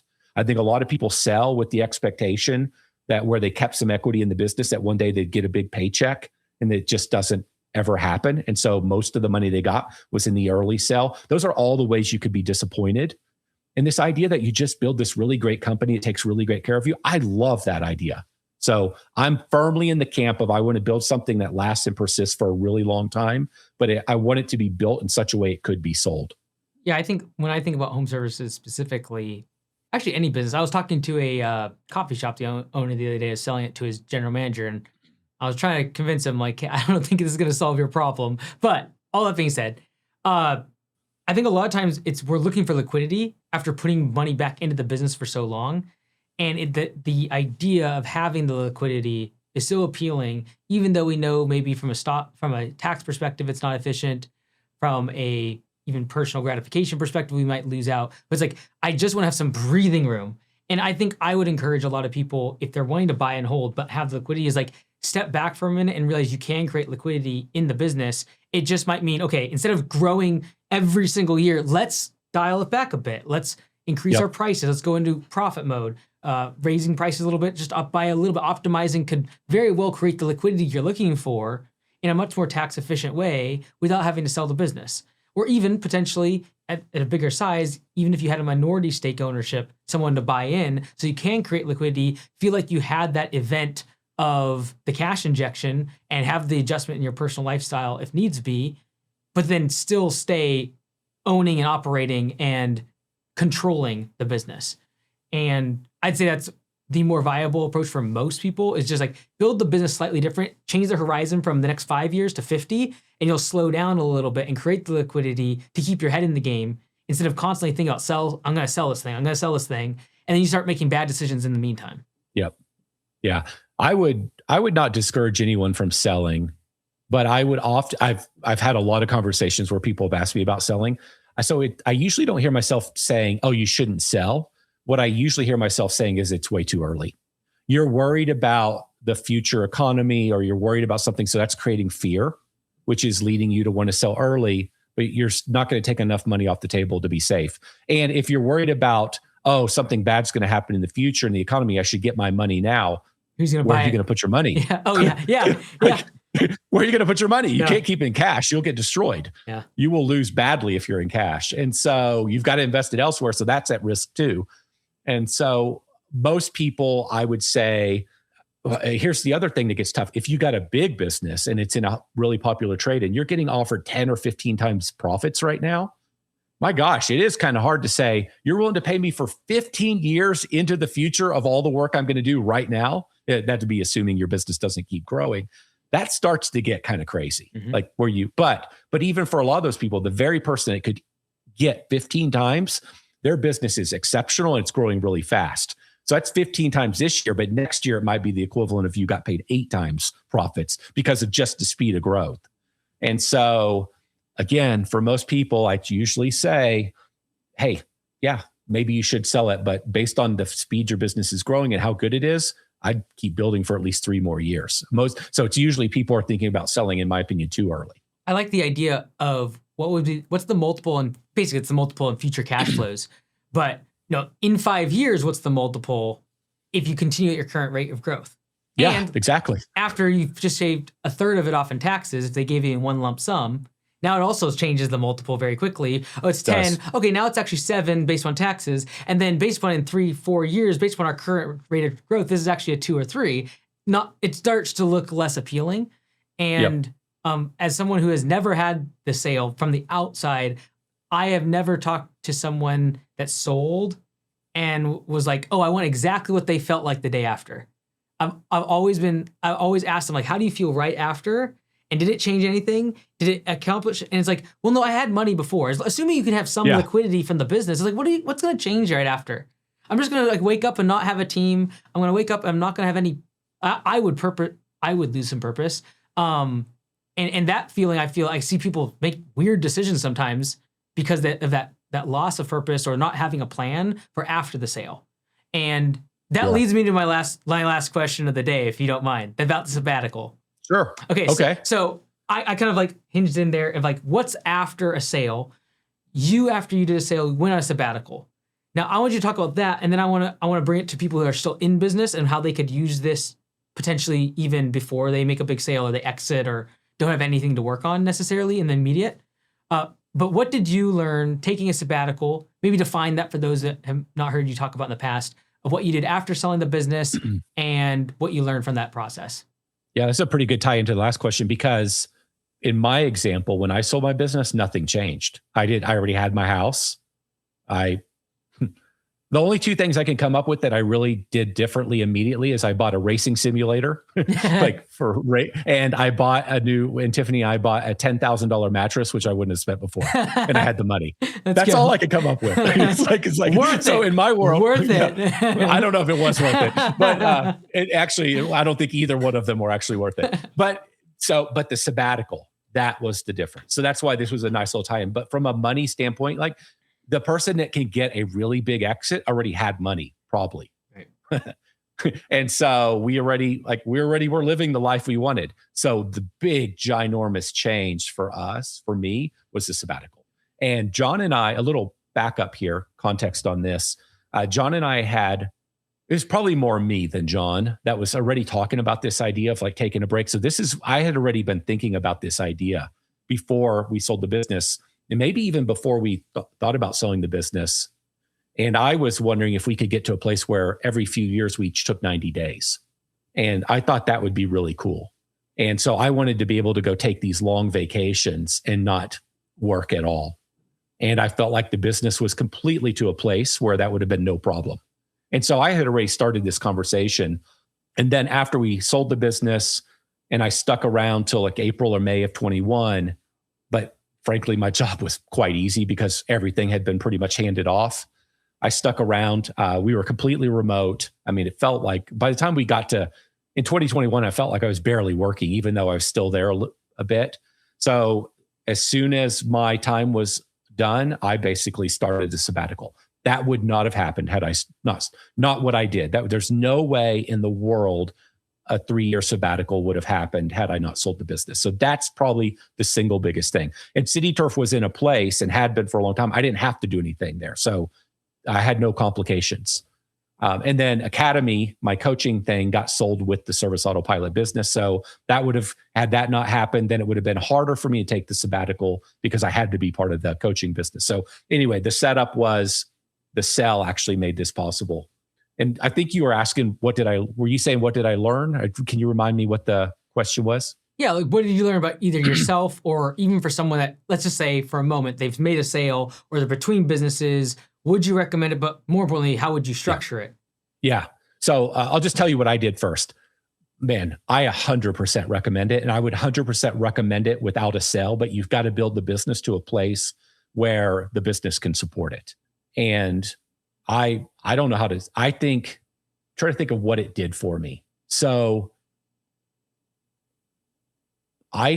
what I see most business owners do is they sell their companies and they immediately jump into something. They become angel investors, investing in other people's businesses. You get pulled in, you're busy, you sell your business, you immediately start another business. That's what I see every single person do. And that would have been the easy and natural thing for me to do. In fact, the whole idea of taking a long sabbatical made me feel a little guilty. Like I'm losing momentum, or I should be, I'm getting older. I should go do this thing now. That kind of thinking, and taking the sabbatical kind of wiped all that stuff away. It's your identity is so much in your business. I think there's no way to not have that be the case. And I really loved my business. I loved Service Autopilot. I loved the clients. I loved the team. I loved Academy. I loved all that stuff. Taking the break completely separated me from that identity. I don't know that I could have been, if I just jumped into the next business and started building a new software company or built a new coaching business, I would have never had the chance to part with the identity.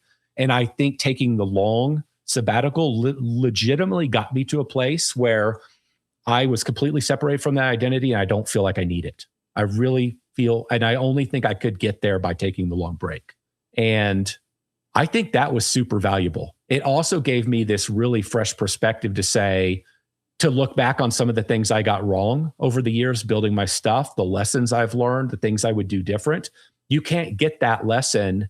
And this is a build up to eventually talking about, hey, how might you think about this? Anybody listening to this, I don't think that I could have ever got that perspective had I not taken the sabbatical.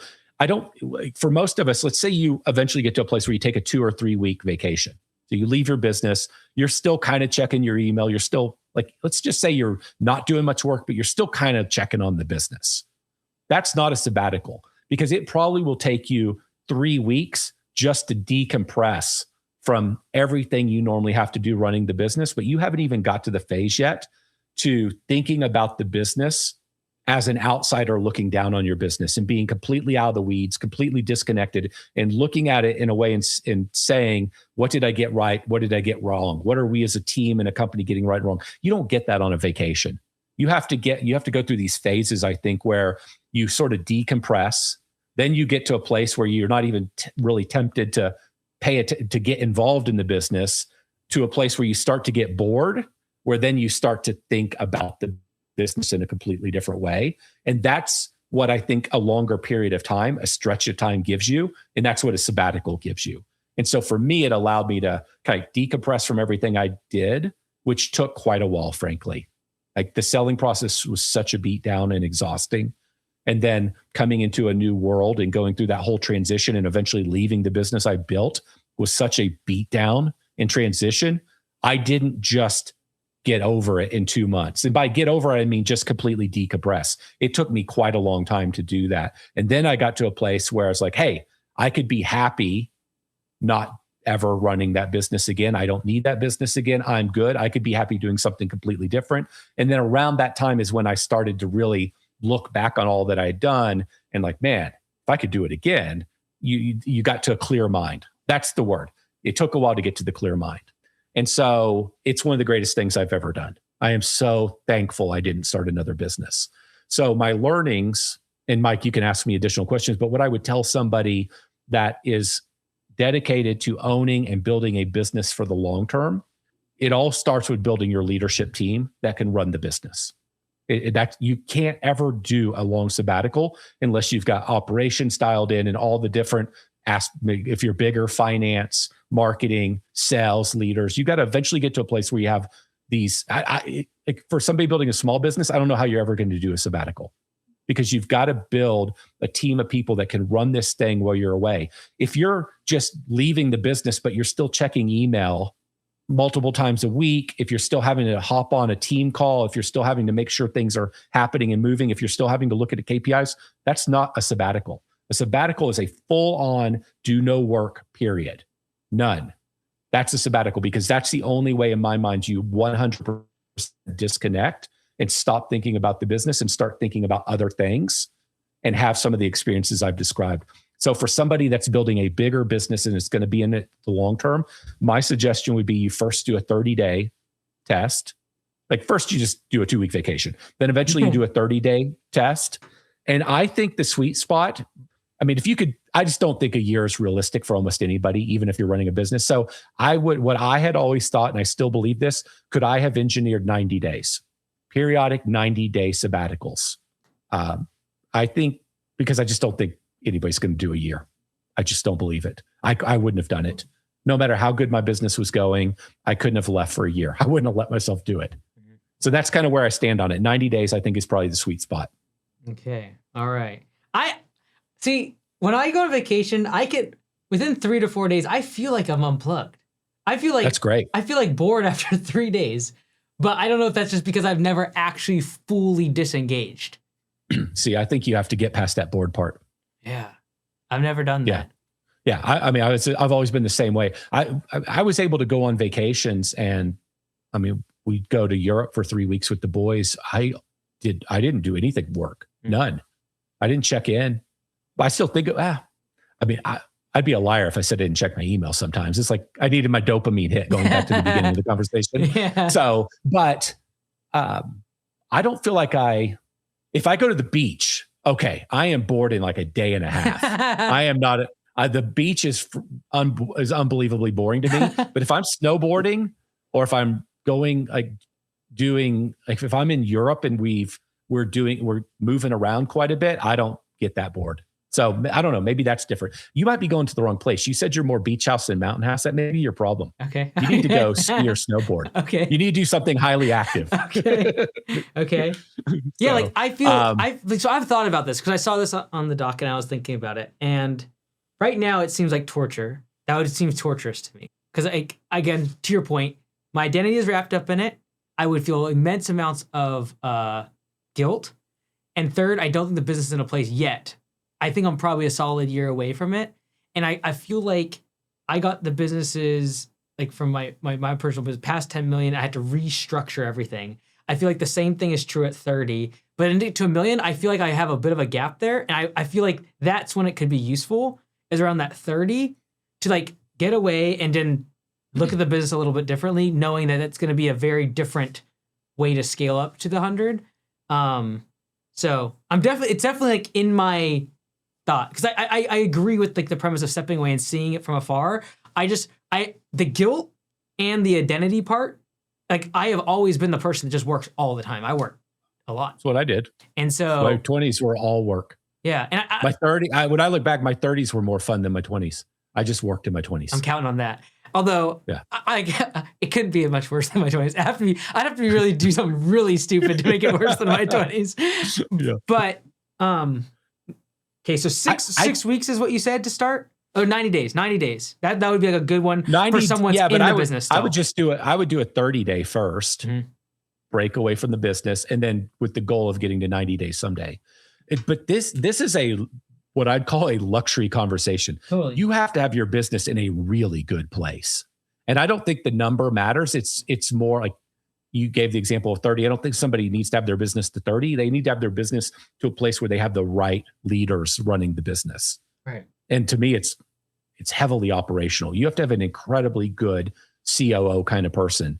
I think as a business, usually in my world, the way I run things, the business largely, a lot of the lifting gets done by the COO as the business gets big. They are, to me, the single most important person in the whole business.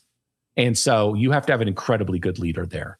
If you're running the business though, like from my perspective, I have to see a return on this time in terms of like, it has to be beneficial to me long-term, whether it be getting new perspective, having a new set of fresh eyes on the business, coming up with a new strategy. For me, it would be like, what's the thing that gets us from 30 to 100? But in a way that's transactional in and of itself and not really stepping away from the business. And like, I don't even know how I justify it to my team because I don't know what the return is. Well, I think the return is that you get to this place of clarity where you see the business differently. Okay, I think I can articulate this better. 2 areas that I think you might see if you take a break. In the beginning of the phase, it's not about getting a return. It's not about doing anything. It's not about getting clarity. It's only about getting to a place where you've engaged your brain in something completely different. This is why I don't think sitting on the beach works. It's so unbelievably boring. And then what do most people do? They just drink. So terrible choice. Play video games. Yeah. So you find something else that you're doing and you engage your brain in a different way. And then getting to the board phase, I think is really important. Finding that this was another thing I discovered during my sabbatical was that there's all these other things I love that I could spend more time doing that I wasn't spending much time on. And I gained that discovery from taking the break. Like what? More mountain biking, more snowboarding, more racing cars, more traveling. I found that I actually I always liked those things, but I found that I could be really happy doing a lot more of this stuff. I have not figured that out. I basically either want to spend time with Brianna or work. That's essentially all I want to do. That's where you're at right now. Yeah. When you were talking earlier, I was thinking, when I was 30, would I have cared? And I don't think so. I think that some of this for me might have to do with being as I got a little bit older. Yeah, but I'm trying to get that wisdom now. That's why I'm wondering, is this a 32? Well, I can tell you why this is beneficial even now. Okay. My theory is that you just have to go through this phase, though, of sort of disconnecting, getting bored, doing that whole thing, and doing other things. And then you've got to clear your mind. And then the 2 things I think you get towards the end of the process, this is where the value is at, if you want this to be an ROI, which I think it is. Okay. My sabbatical was an ROI for me. I got very clear on what I wanted and didn't want, what the stuff I thought I wanted that I actually don't care about as much as I thought. Okay. The two things I got super clear on, I looked back and realized how many things in service autopilot I was doing simply because I always did them. I didn't need to be doing them. So after 90 days, if you came back into this business, you'd be like, why am I involved in this part of the business this much? Do you mind giving me examples? Like when you said that, what was it in your mind there? I was way more involved in marketing, and I had a great marketing leader than I needed to be. I was in more meetings than I needed to be in the meetings. All your strengths, the things you're good at. Yes. Yeah. I was a lot of the things because I had the leaders in place. I was more involved. So I was doing things. I'm trying to remember all the lessons. Most of it was me being in meetings and having more meetings with my team than I needed to, or giving more input than I needed to give and letting them just make.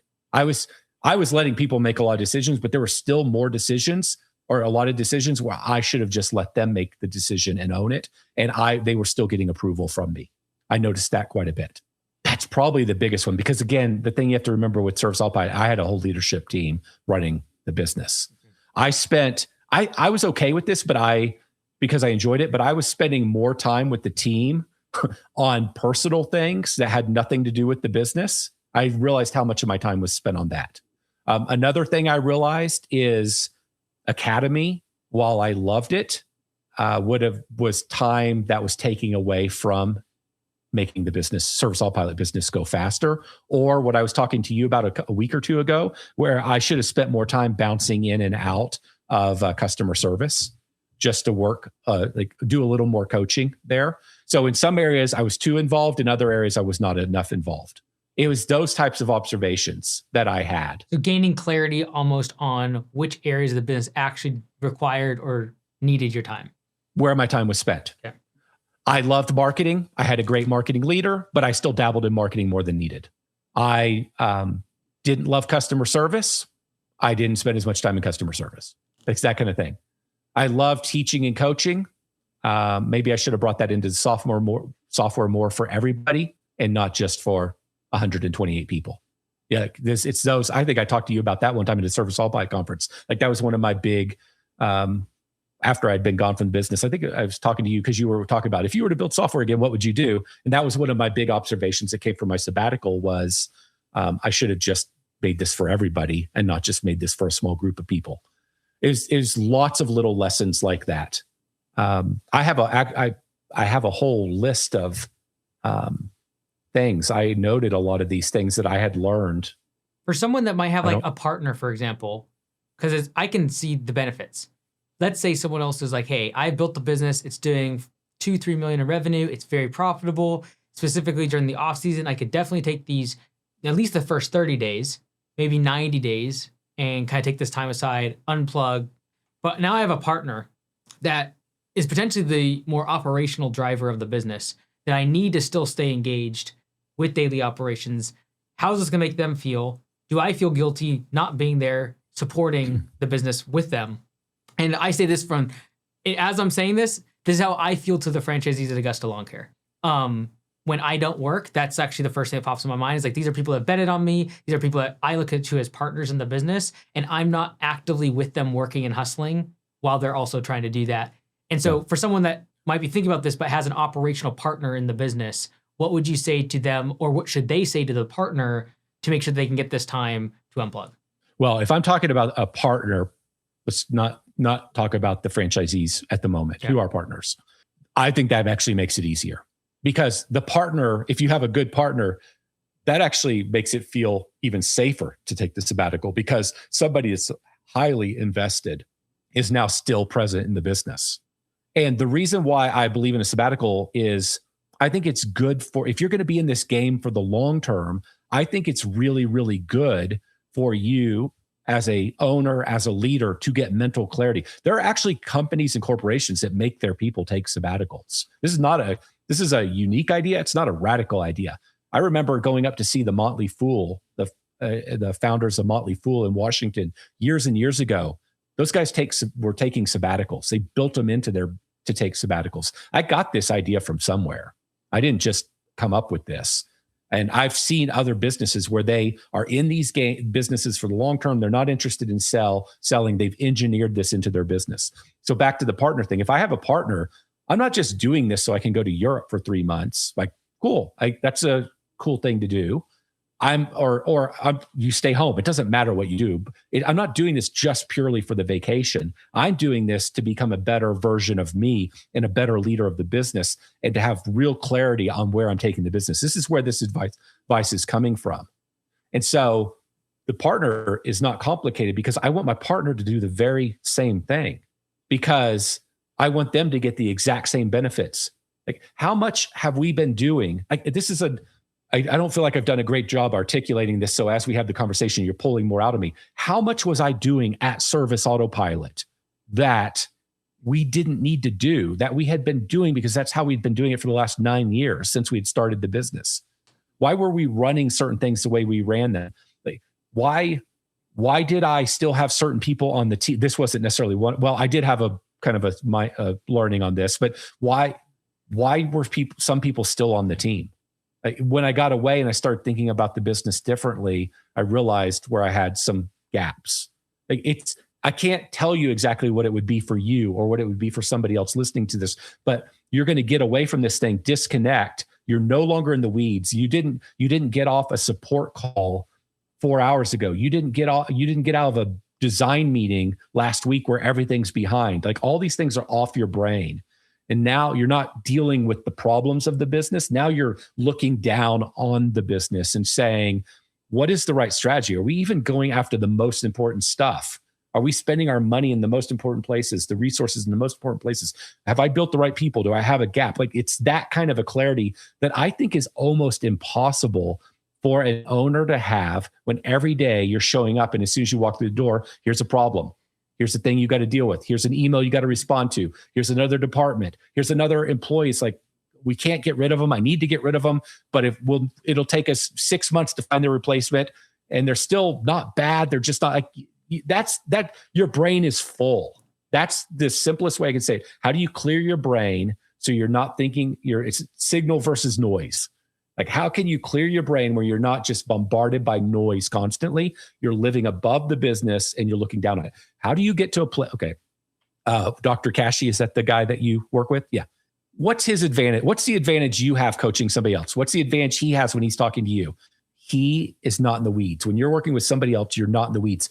You are able to look at their business at a high level, and you're able to say, you just make this decision, like fire this person, cut this client, this group of clients, and go get these clients, raise the prices. You don't have the noise in your head of the 20 reasons why that won't work. You have in your brain the example that I have coached 400 companies to raise their prices, and never has it gone badly. I have coached 200 people to get rid of a toxic person in their organization, and everybody has thanked me. As the consultant and the advisor, that's what's going on when you give somebody else advice. For the person receiving the advice, they're like, oh, but that employee, that's my brother-in-law's wife. I can't fire them because they, like, man, if they lose their job, they're not going to have enough. They only have 1 month's worth of savings. Oh, they just had a baby. Like, they have all the noise. I can't raise prices because you're picturing Miss Smith, who was your first client when you started the business, and she's so kind. You have all this noise. The advantage of you or I or someone else giving us advice is we have none of the noise. We can just say, this is the best thing to do, and I have data and proof. When you get a sabbatical from your business and the noise is gone, you look down on your business like a consultant, and you make more clear-headed, rational decisions. That's maybe the best way to say this. Does that make sense? Yeah, it does. And so I see the 90 days as I think it can be phenomenal. Like, there's Tiffany and I traveling and being together, like me taking a break for 3 years. That was not bad for our relationship. I mean, it's also good for your personal life. Mm-hmm. And so I just think in all these different places of life, you look at things differently. You come back energized, excited. Like, that's another one. If you could come back to your business super excited and energized and feeling super healthy, with a clear game plan for the next 5 years, like that's worth big money. And it's worth money to the franchisees. It's worth money to your business partner. And then so when I was talking to it with John about it, I was not thinking just for me. I want John to do the same thing. He's got all the same noise stuck in all the weeds. I know John, like if John had done this, he would have come back. Now, this would be the downside. John would come back with a whole new plan and we'd be taking the company in a whole new direction. We're starting Service Autopilot at 4.0. Exactly. While I was gone, I got bored. I coded a new system. Like, oh, no. So, I guess that could be the negative of this thing. You can't come back and disrupt your whole team's life. But those are some of the ways I think about it. And so, yeah, maybe you're not excited about now. Maybe you're not ready for it now. Maybe you have some more building to do. Cool, do it. But I see logically why it should be something I do. I see all the benefits. Yeah. On like the logical side, I also know that would be like hard for me. Like in a lot of ways. It's hard for everybody. Yeah. It was hard for me and I didn't have to work. It was hard for me at first. Yeah. And at the beginning of my break, I felt like something was wrong. I felt like almost like something was wrong with me. I just felt frustrated. Yeah. Something was off. I mean, to the point is like, am I something wrong with me? Like, I couldn't put my finger on it. Yeah. And I came up with all kinds of scenarios like, oh, it's because I'm not in an office anymore. I'm not around people and I like being around people. Is that it? I'm stuck in the house. I'm not getting out enough. Is it COVID because I'm stuck in the house? I had all these reasons. And I think I just had to kind of go through this disconnect from this. I mean, my whole life, I have been going since I was 14 years old, all in. I mean, all in. Mm-hmm. And so it was unbelievably valuable. There's a point where, for me, it's kind of this point is like, if I hadn't taken the break, I would just start the next thing and go as fast as I could on that thing. And taking the break made me kind of ask, is that necessary, and get super clear on what I wanted to be doing versus just trying to build something bigger or make more money. I don't know. I got that clarity from it. Do you think, I feel like I'm rambling at this point. Do you think if you would have done a 90-day sabbatical, you would have put off the sale? That's a great question. I'm not really sure why we sold the business. I don't think we were sure why we were selling the business. I think a little bit of why we sold the business was because we thought we could do it all over again and make it way better. And so I don't know if 90 days would have done that for us. But I think you really got me thinking here.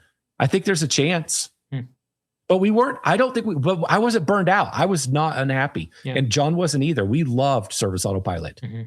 Like John, I remember when we were selling the business at one point, John's like, I don't know if we should be doing this. And then he gave the example of, I'm going to really miss our user of conferences. Mm-hmm. And he gave I'm going to miss all these things. So there was never a moment where we felt this complete burnout where we needed to. But I think if somebody feels a lot of burnout or frustration, then yes, I think it could very much keep you in the game. Okay, well, I'm going to commit by the end of 2028 to take one. I think you should. Not I think it'd this be great year, for you. not 2027, but I can commit to the end of 2028. All right. I'll take 30 days. That's great. I think it would be fantastic. And I can't wait till the day I can ask you, what'd you get out of it, or if it was a big giant waste of your time. Then I can blame you. It's okay. Blame that consultant, I was like, all right, let's wrap this thing up. Any non-financial advice for the audience? I got one. I'll kick it off. This is Bum Energy. It's from C-Bum, who's a Mr. Olympian. He's now retired. But this is actually not why I'm promoting this. So this is actually a long story. So I'll try to make this short. Sam Gaudette is Dan Martell's media director. He started making content. Yeah. He made a short about silent supporters versus active supporters. Okay. So I'm usually a silent supporter. You don't usually comment a lot. I'm not really that type of person on social media. However, there is a new creator in the past year or so. His name's Dom Iakovone. I'm probably saying it wrong, but he's the one who actually manufactures C-Bum. And then C-Bum put his name on it because he's the Olympian. Mr. Olympian. But his new channel is great. YouTube channel. And so I'm trying to be an active supporter. And Dom is a great entrepreneur, new creator, creates all behind the scenes of building like a $500 million. They do energy drinks for Bum Energy, Raw Energy, several other stuff like that. So more of a different industry. It's a direct to consumer, DTC. But interesting nonetheless. So Bum Energy, So it's pretty good. If you're talking about it, you must really like it. Yeah, it's really good. It's like it's only 100 milligrams of caffeine instead of like 200, which is like Celsius and the other stuff. And really clean ingredients. Doesn't have a lot of stuff that I try to keep out of drinking. But yeah, very good tasting. I don't really like sweet energy drinks or anything like that. So I like it. It's good. What's in how much caffeine's in a cup of coffee? About 90 to 100 milligrams. Oh, so it's similar to a cup of coffee? Yep. Huh. That's like Jocko's. I have those too. Those are 95 milligrams. This is a little bit less. I don't know anything about energy drinks, so it's okay. Just stay out of it. It's okay. I didn't take caffeine for years. Like up until 3 years ago, I didn't have never had any energy drinks. And then I started doing Jocko's. It has monk fruit. Sweetened with monk fruit. Yep. And now I use it mostly as kind of like a warm up for my workouts. So I'll usually drink it during my workouts. Do you work out in the morning or at night? Usually in the morning. Okay. Yeah. And you don't drink caffeine during the day, just before at the very beginning? Well, given the fact that it's 1 p.m.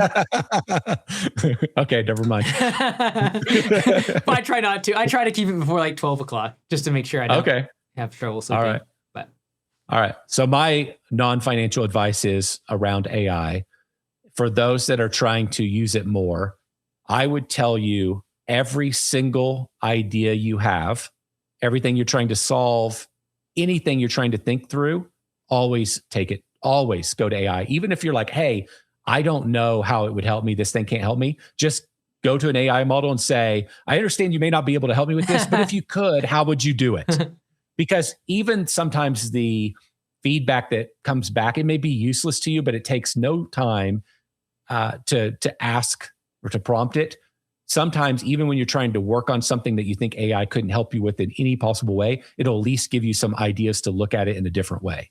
And so the way I think you use AI more is literally every single thing you do, start with AI, even if you think it's dumb. I love it. There you have it, folks. Another podcast in the books. We broke the 2-hour barrier. Let's go.